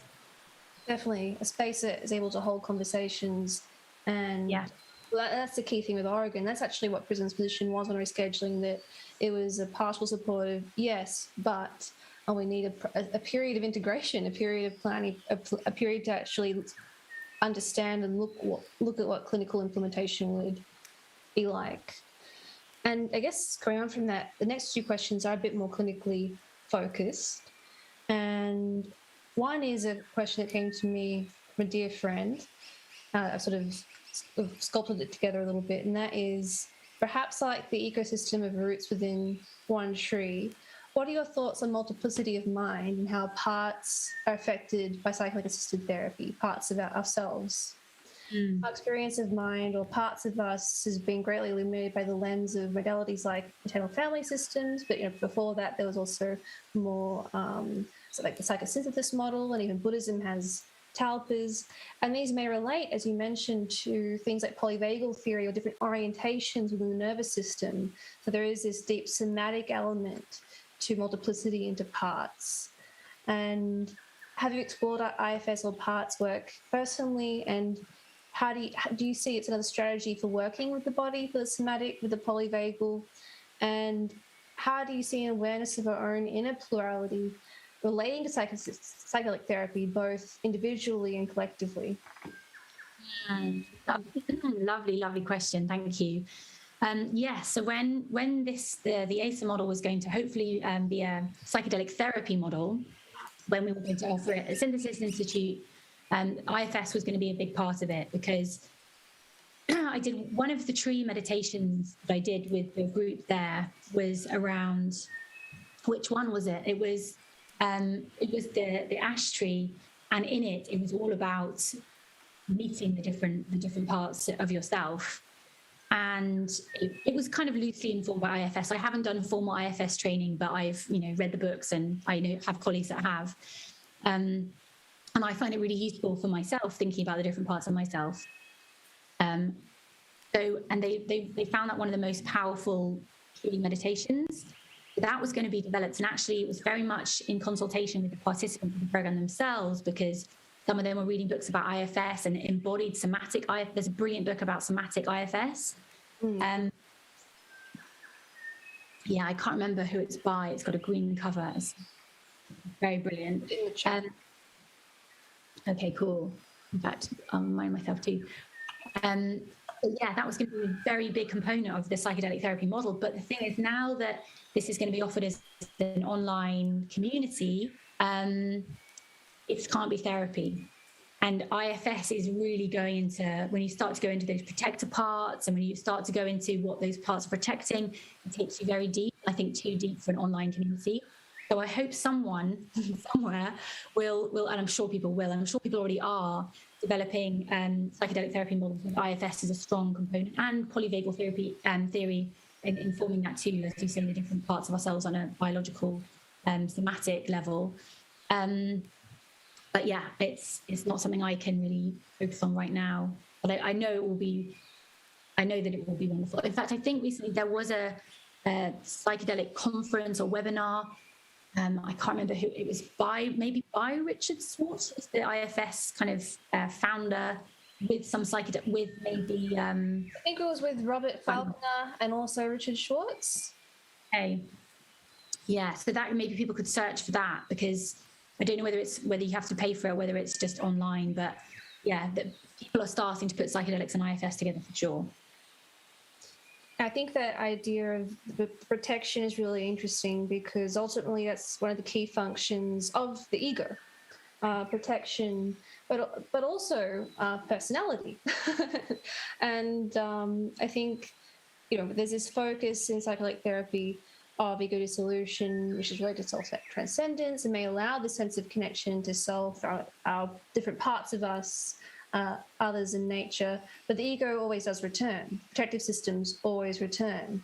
The personality returns, and of course, and I think this isn't always a bad thing. It's an important way that we differentiate ideas and have conversations. If we didn't have these functions, we wouldn't be here right now. So we are individuals, and part of the psychedelic journey is about developing a deeper connection with our one precious life and our unique expression of that.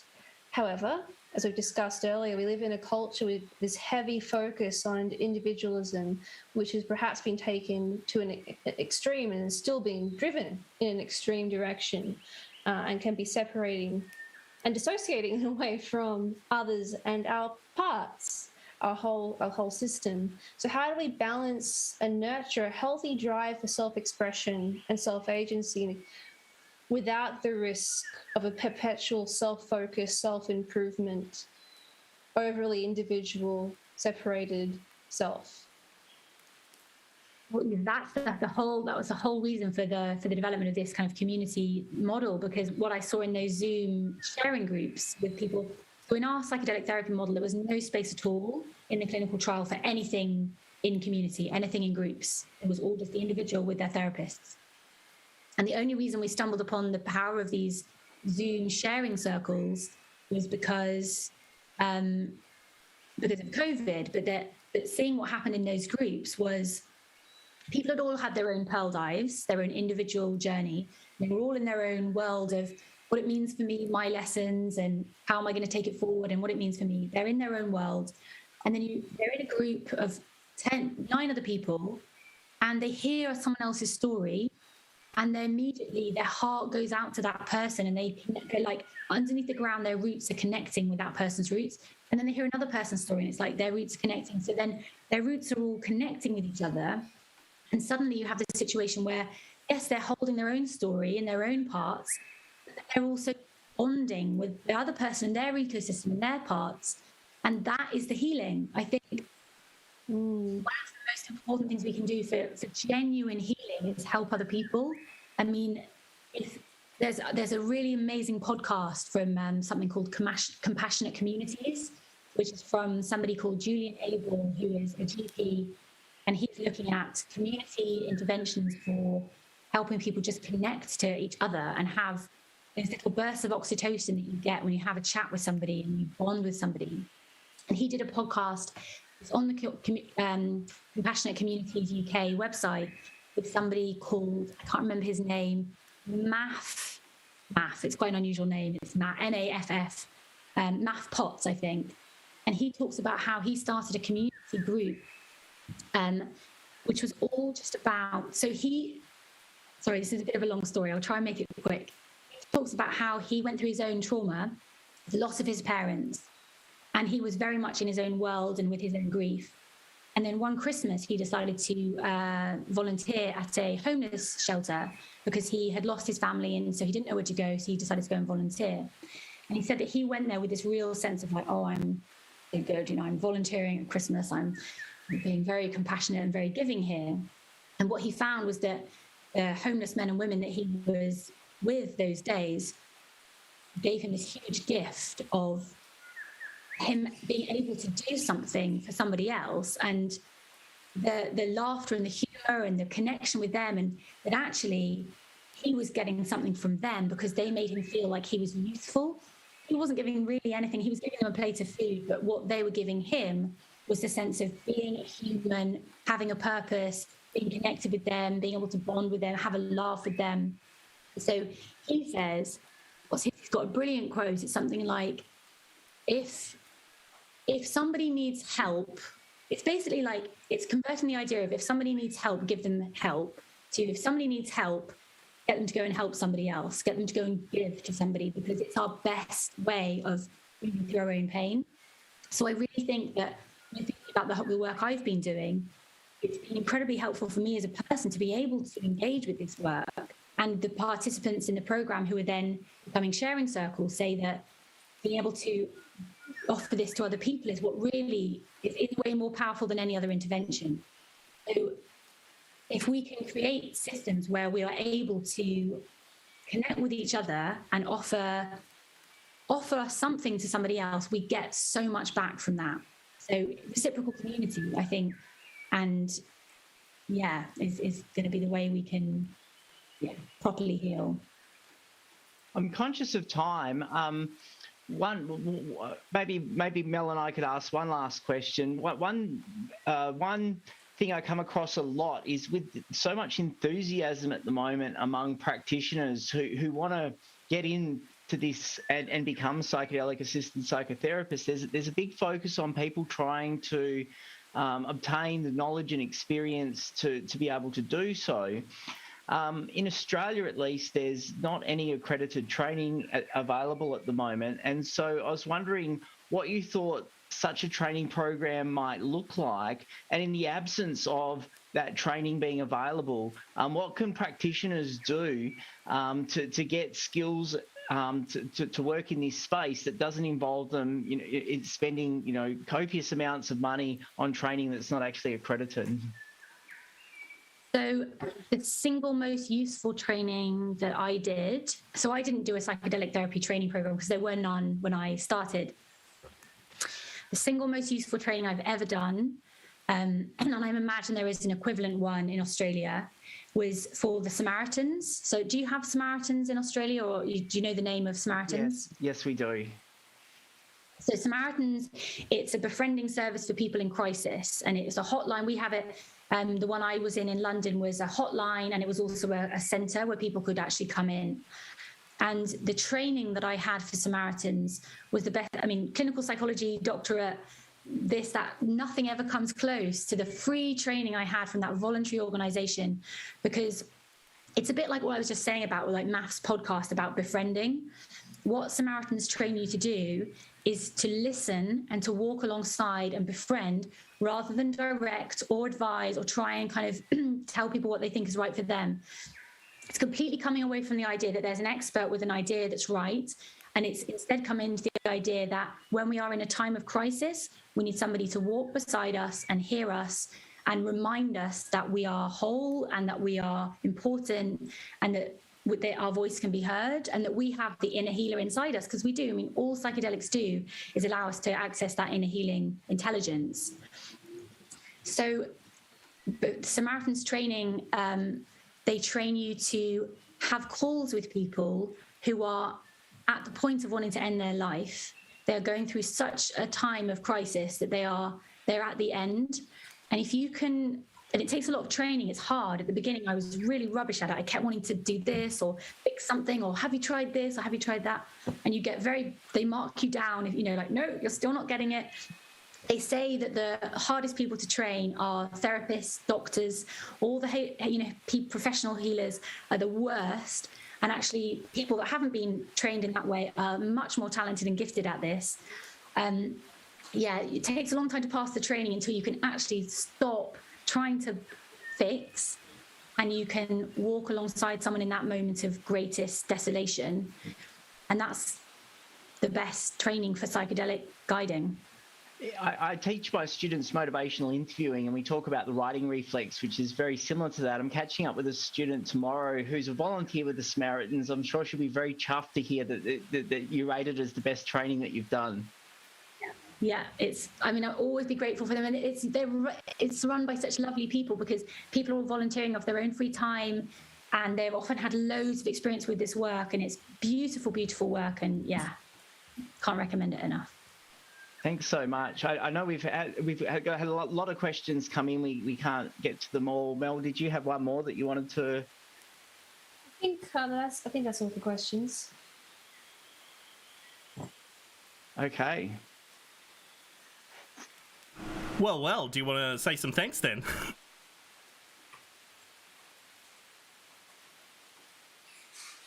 Nope. Gonna sit there silently. I'm gonna put on a video then. I'm gonna just say hello. Hi guys. I do want to thank Ros for incredible talk that was deeply connecting and inspiring, and there's so many different rabbit holes I want to go down now to explore further some of these ideas and bring them into my lived experience, our shared lived experience.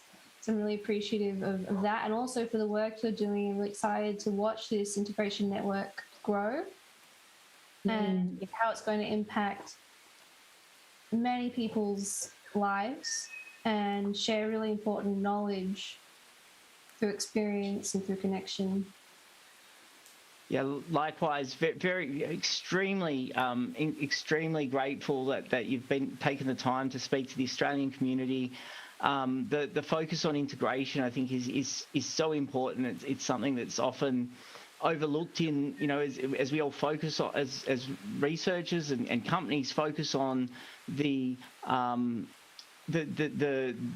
drug, they often forget about all of those social determinants that you've been talking about. I work within the public health team here at Edith Cowan University, and I'm sure my colleagues would have resonated with what you were saying around the social determinants, and that being so much more important than the drug itself and the experience itself.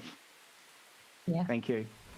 Thank you, GA, for hosting us, for Nick for emceeing, and for everyone who participated with comments and presence this evening. Thank you, guys, and thank you for being our wonderful presenters and hosts for this evening, and Ros Watts for that fantastic presentation as well. We have one final video for you tonight if you want to... One slide, just to everybody before we go to the video. Just be really, really quick. Certainly. And I'll just get it up.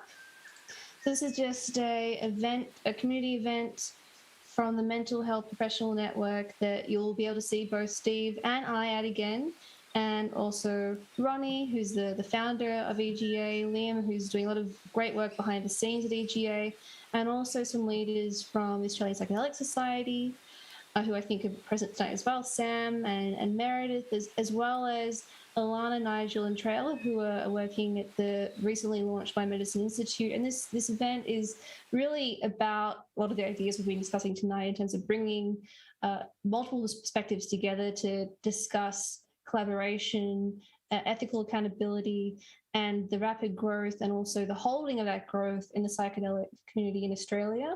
So we'll be touching on ethics in the growing field, considering the North Star Pledge, reflecting on regulation, both in the TGA process and decriminalisation, pathways for accountability for bad actors, and how we can hold that together as a community, and creating systems of collaborative care. So please check out that link. This will be on the 3rd of February, 6:45 p.m. for the Zoom, 6:30 for in person, if that's possible, considering current COVID situation then. And that's all.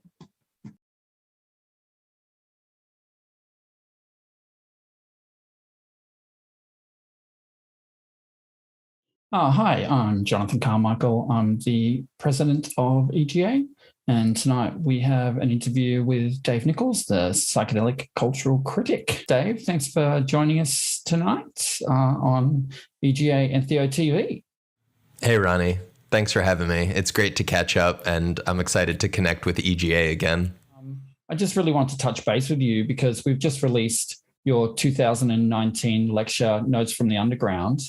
And I just wanted to touch base and see if you had any reflections or updates on the subject since you delivered that talk.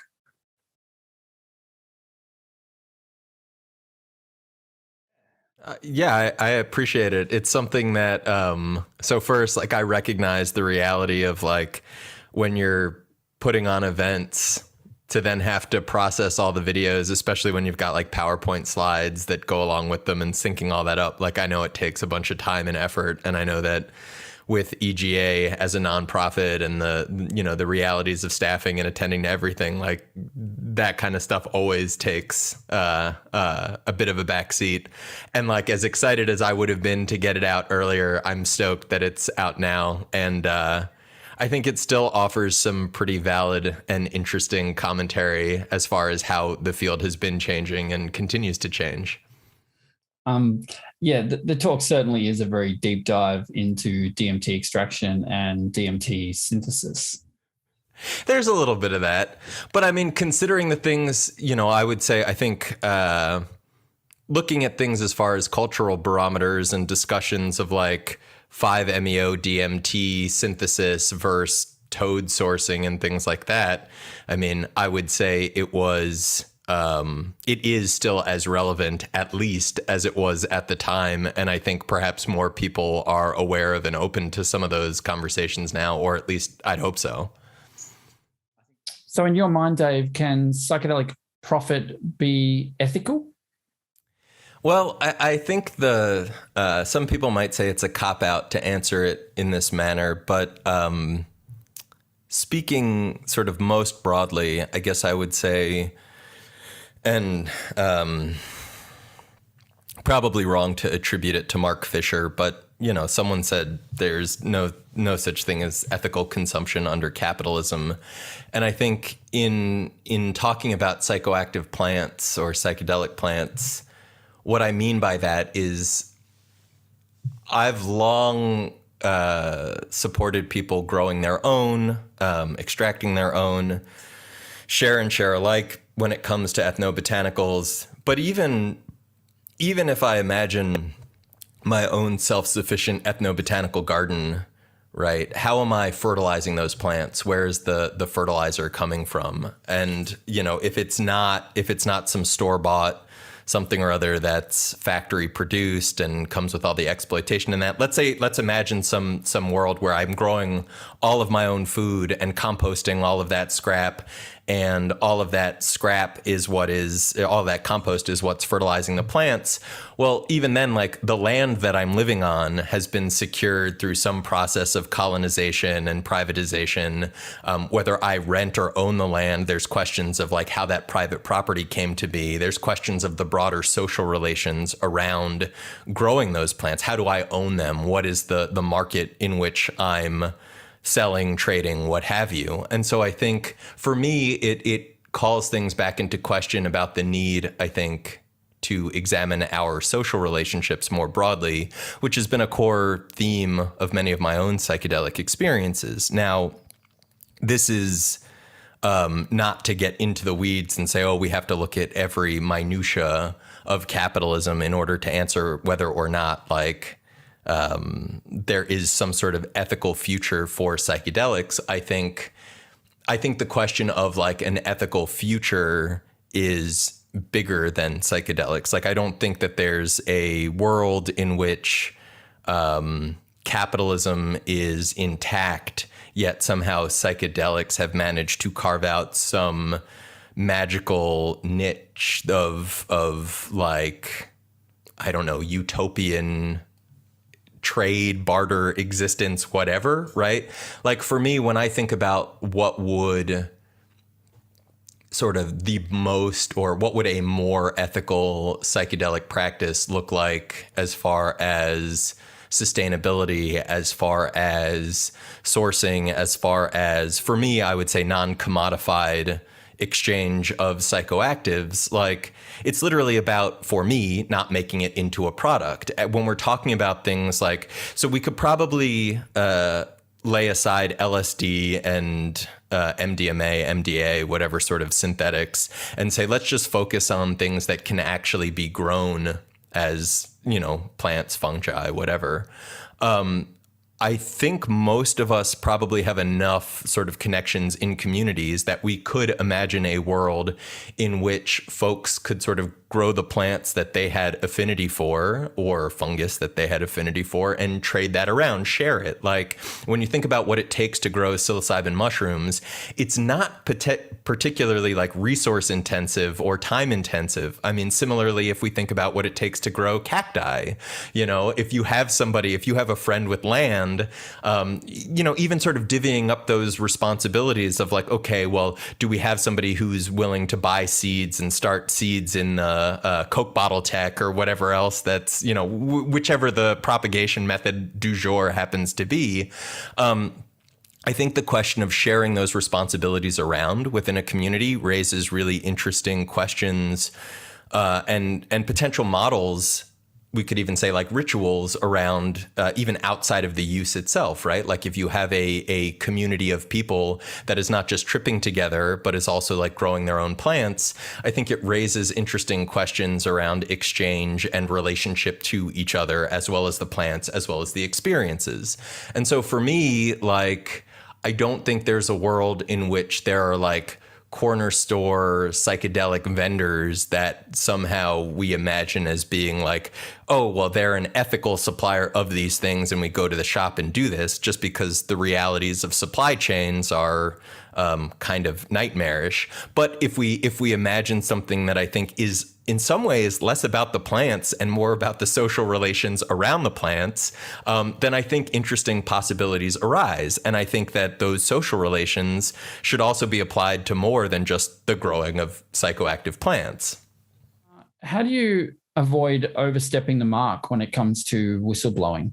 So the way it largely works, and I think there's maybe been one or two notable exceptions, but by and large, sort of letting people know that we're here, that we're interested in hearing from them, that we're open to talking with them about whatever, their experiences, things that they're concerned by or harms that they've experienced potentially. And I think for me, like, it really is less about like, send us your stories because we want to turn them into media, and more about saying, hey, like, there are a group of people who are willing to talk about the things that go down in these spaces. And that if you have an experience where you're tripping face and something questionable happens and you want to talk to people who know what it's like to be in those spaces where you don't have to explain what it's like to be on a high dose of tryptamines, or what it's like, why you might be looping, or why you might be unsure of what your sensory perceptions were in any given moment. And hey, like, there was this weird thing that was said or done, and afterwards when you tried to talk to the practitioner about it, you got gaslit and this, that, and the other. It's like, for me, I think at the forefront of this is the fact that, like, we're people with psychedelic experience who know that shit happens and are capable of talking to people about their experiences.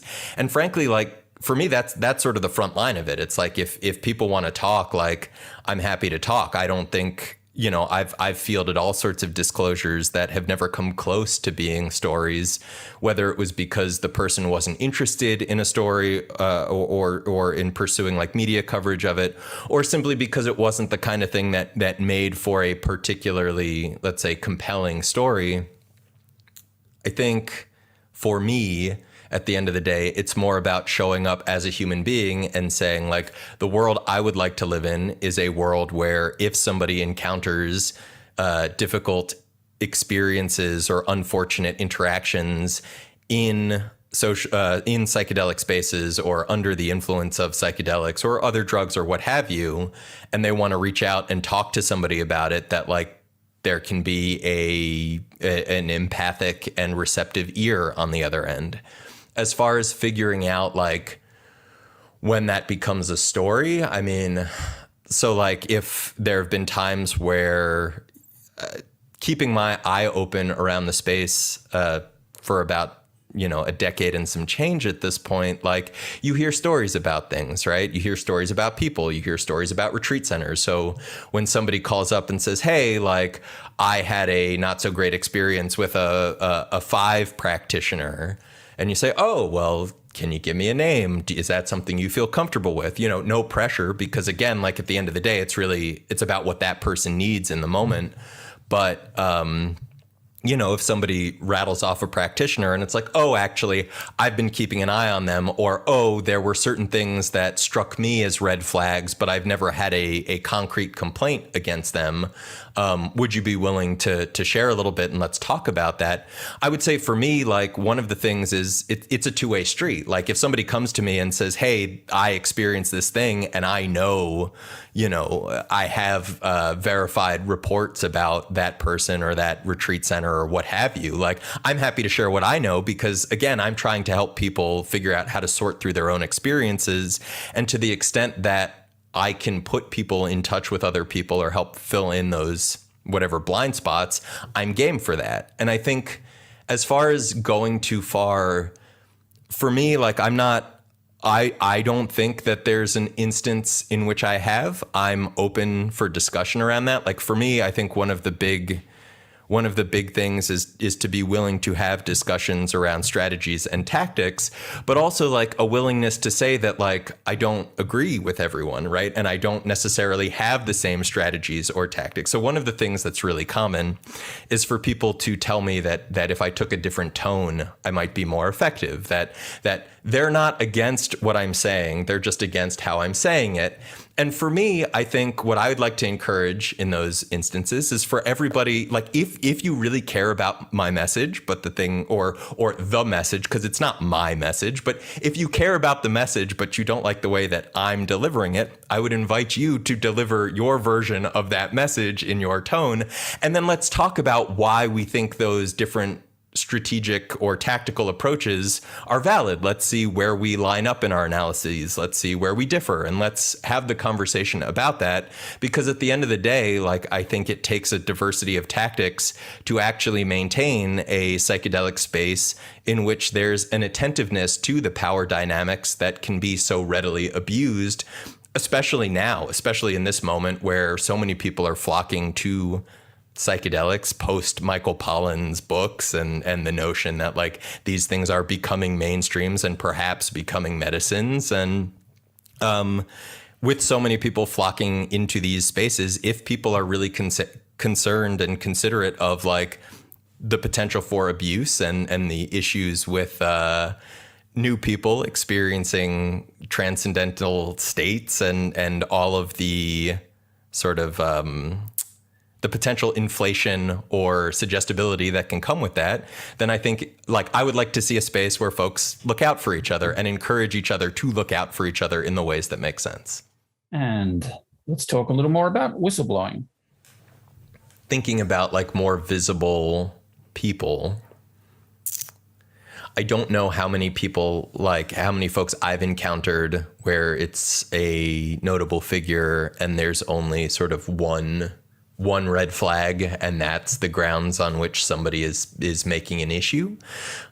In my experience, it's usually a case of, oh, there's been a bit of smoke and like, oh, we have a glimpse of some fire. And like, it really comes down to this question of due diligence. And I think I don't expect everybody to know all things at all the time or all of the times, but like, there's a question of what are you comfortable with, right? Like if you know somebody has taken, let's say, far-right talking points or, you know, Holocaust denial stances, like, you know, is that somebody that you want at the event? Or similarly, like in the case of some of the practitioners that we get into on Power Trip, you know, some folks have said, hey, this is all fine and good that you want to raise issues about this now, but like for people who didn't know before Will Hall's allegation sort of recently, like you can't expect them to have known. And it's like, well, there were court records. Like if you had simply searched like for Francois Borzat's name, you know, you could have found the court records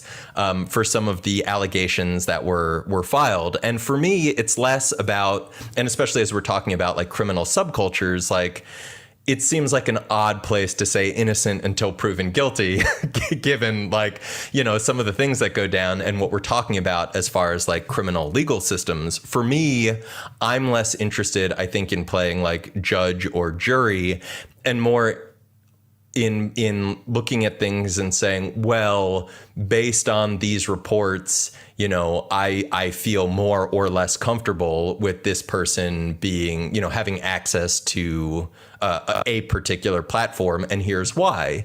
And I recognize that reasonable people can disagree about all kinds of things. I think being willing to then have a discussion, you know, and in the case where you have a practitioner that, let's say, is self-admitting to like vomiting on people or sticking their fingers down people's throats or, you know, assaulting clients under the influence, I don't really think it matters how somebody says, hey, this person is admitting to doing harm. At the point where you have that practitioner admitting to doing harm, like, is that somebody that you want on a stage at any event? And if so, why? Like, I think you have to justify that if you're going to say yes. Otherwise, I think people are totally fair to say, hey, this is not somebody you should have at your event. And like, I'd like to think that should be pretty uncontroversial. Well, I've definitely been given that order about you, Dave. But I'm sure. And so here, so we can get into that question about deplatforming, right? Like what, you know, maybe I could put you on the spot and say, based on what grounds, but like, why, you know, like I'm happy to I don't know, put myself on the chopping block and say, if people have things that should disqualify me from having a platform to share my ideas, like I'm curious to know what that is. Like, I think I've done a pretty decent job of trying to advance anti-authoritarian, anarchist, hopefully like more egalitarian type ideas. I think at the end of the day, like, I'm not interested in wielding power. I'm interested in distributing power as widely as possible. So in cases where I have taken tones or abrasive stances against people who I have encountered as abusing power, I'm loath to suggest that calling out somebody's abuse of power or harms is somehow as harmful or potentially more harmful than those harms themselves. But again, like, I'm open to that conversation. I just think if somebody wants to make that assertion, they should come prepared with like facts and evidence and citations rather than, I don't like the thing you're saying and I think it's mean of you to say that this person did hurtful things. Like, I don't think that tracks, but again, like, happy to talk about it. So, Dave, do you mind telling us a little bit about your new project and podcast, Power Trip? Yeah, I feel largely encouraged. I mean, I think it's interesting to sort of look at some of these issues, because Power Trip, which is a co-production of Symposia and New York Magazine, kind of came about as a result of rabbit holing on some of these really disturbing issues and realizing that the legacy of psychedelic authoritarianism is still alive and well, that it wasn't just like MK Ultra happened and the CIA had some interest and now it's gone. It's like, if we trace some of the roots of modern psychedelia, of medicalization, if we look at some of the people involved with this, I mean, folks don't realize that Stan Grof's LSD research was made possible by a willingness to work under the Czech secret police, right? And people are quick to say, oh, well, that's the reality of how things were at the time. And I don't disagree with that. But if we look at the reality, say, in the US at the time, right, that meant people working with the CIA, and that was MK Ultra. And if we look at what happened in those programs, there's really disturbing histories, and those histories haven't just stopped and gone away. And so when I think of something like Power Trip, to me, the project presents the opportunity to sort of ask the questions of, you know, if we know there have been these sort of authoritarian tendencies within psychedelic spaces, then what's happened to those histories, right? Where are those tendencies at the moment? What do they look like? What's going on? Are there differences between the underground and the above ground? And the reception's been overwhelmingly positive. I have seen, you know, some detractors here and there. I haven't seen anything that strikes me as particularly coherent, and I'm interested in having discussions about what people like, what people don't like. For me, I think that we've done, like, I'm quite happy with the job we've done around presenting a non-prohibitionist critical analysis of things that are going on within the broader psychedelic terrain. And I think for me, having done so much work either as an individual or with Symposia as a smaller outlet, being able to get to a point to have this conversation more broadly felt really important, because one of the things that's gone on is, as an individual, people can say, hey, guess what? Like, we're not going to have you out. We don't want to talk to you. We don't want to hear it. As a small organization, we're going to pretend like you're not there. And guess what? Even if you really want to have this conversation, the community is not going to have this conversation. And so with Power Trip, it feels like it was an opportunity to say, hey, we feel like this conversation is really important. We're really interested in having this conversation, and we can have this conversation on a broad enough platform that if you would like to participate in this conversation, you're more than welcome to, but you don't get to determine whether or not the conversation happens. And so I think for me at this point, you know, we're sort of in it. We're in the process of putting episodes out weekly, and I'm interested to see where the conversations are in a couple months. I'm interested to see less like, oh, are people following along week to week, which we've gotten pretty good responses that they are. But I'm really interested in seeing like what conversations can happen around this project, both as people feel more comfortable talking about their own experiences, but also as we're able to, I think, share the experiences that we have and then discuss our analysis and our understandings of like what thing, you know, the similarities and differences between types of experiences or things that get reported. How does the underground mirror the above ground, et cetera, and sort of I don't know, I guess sort of see what new understandings come out of those conversations. So Dave, for those interested in getting to know more about your projects and contacting you, how can they get in touch? So for folks who are interested in checking out my work, you can visit symposia.com. That's PSYMPOSIA.com. For the podcast, symposia.com/powertrip. You can also find it wherever pods are cast. Just search Cover Story Power Trip.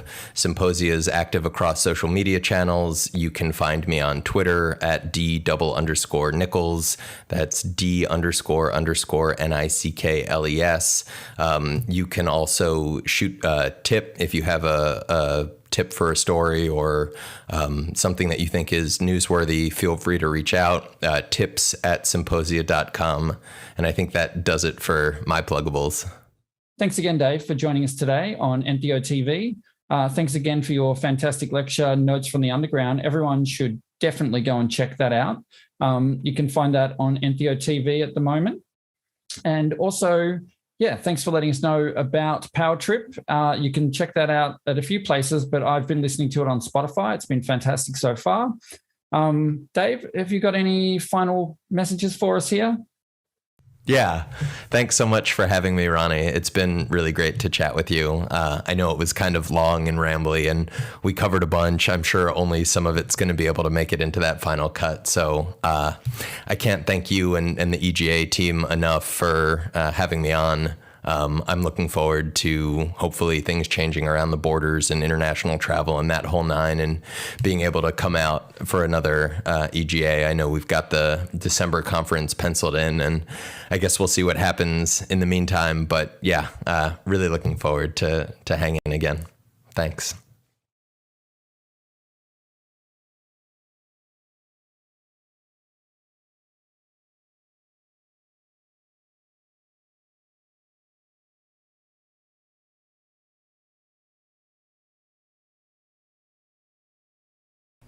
Anything. And that was David Nickles speaking there with Jonathan Carmichael, president of EGA, Entheogenesis Australis, the YouTube channel that you are on right now. And thank you very much to both David and Ronny for putting that together, or Jonathan for putting that together, and for all of the hard work that Jonathan and all of the EGA volunteers do behind the scenes and have been doing in these difficult times with a constant shifting of events. As I said earlier in this evening's webcast, we will be having an in-person event in December, as long as nothing else goes wrong. This was meant to happen 2 years ago, then it was meant to happen last year, and we've just had to move with the times with the changes that have been happening. Thank you very much for tuning in tonight, and thank you for registering to be a part of this webcast. Make sure that you register for EGA updates at the EGA website. The URL is just here, entheogenesis.org, and you will receive updates on upcoming webcasts. You'll receive updates on Garden States and updates on the NFT thing that I was talking about before, which I'll just cross to quickly again. These are some of the images, and you can get some more information about that when that becomes available. Also want to say a big thank you to our special guest presenter this evening, Dr. Ros Watts, and her website again is drrosalindwatts.com.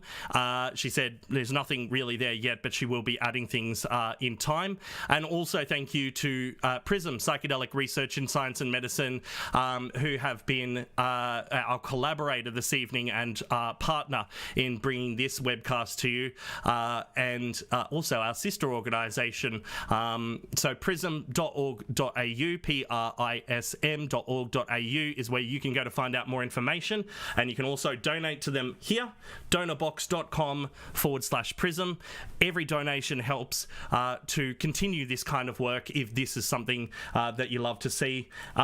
Also, If you are interested in that video from David Nickles, if you head across to our YouTube channel, make sure that you are subscribed. There is also a video here that David presented at one of our symposia a couple of years back. That's David Nickles' Notes from the Underground. There's a couple of new ones up there, and if you haven't had a look through the huge library of videos, then make sure you do, because there is an absolute huge amount there from nearly 2 decades worth of conferences, although probably not as many from some of the earlier days, but yeah, certainly a huge amount, and of course the webcasts as well. So thank you very much to everyone for this evening. Really appreciate it, and geez, what a warm night it is to go out on. Thank you. Bye-bye.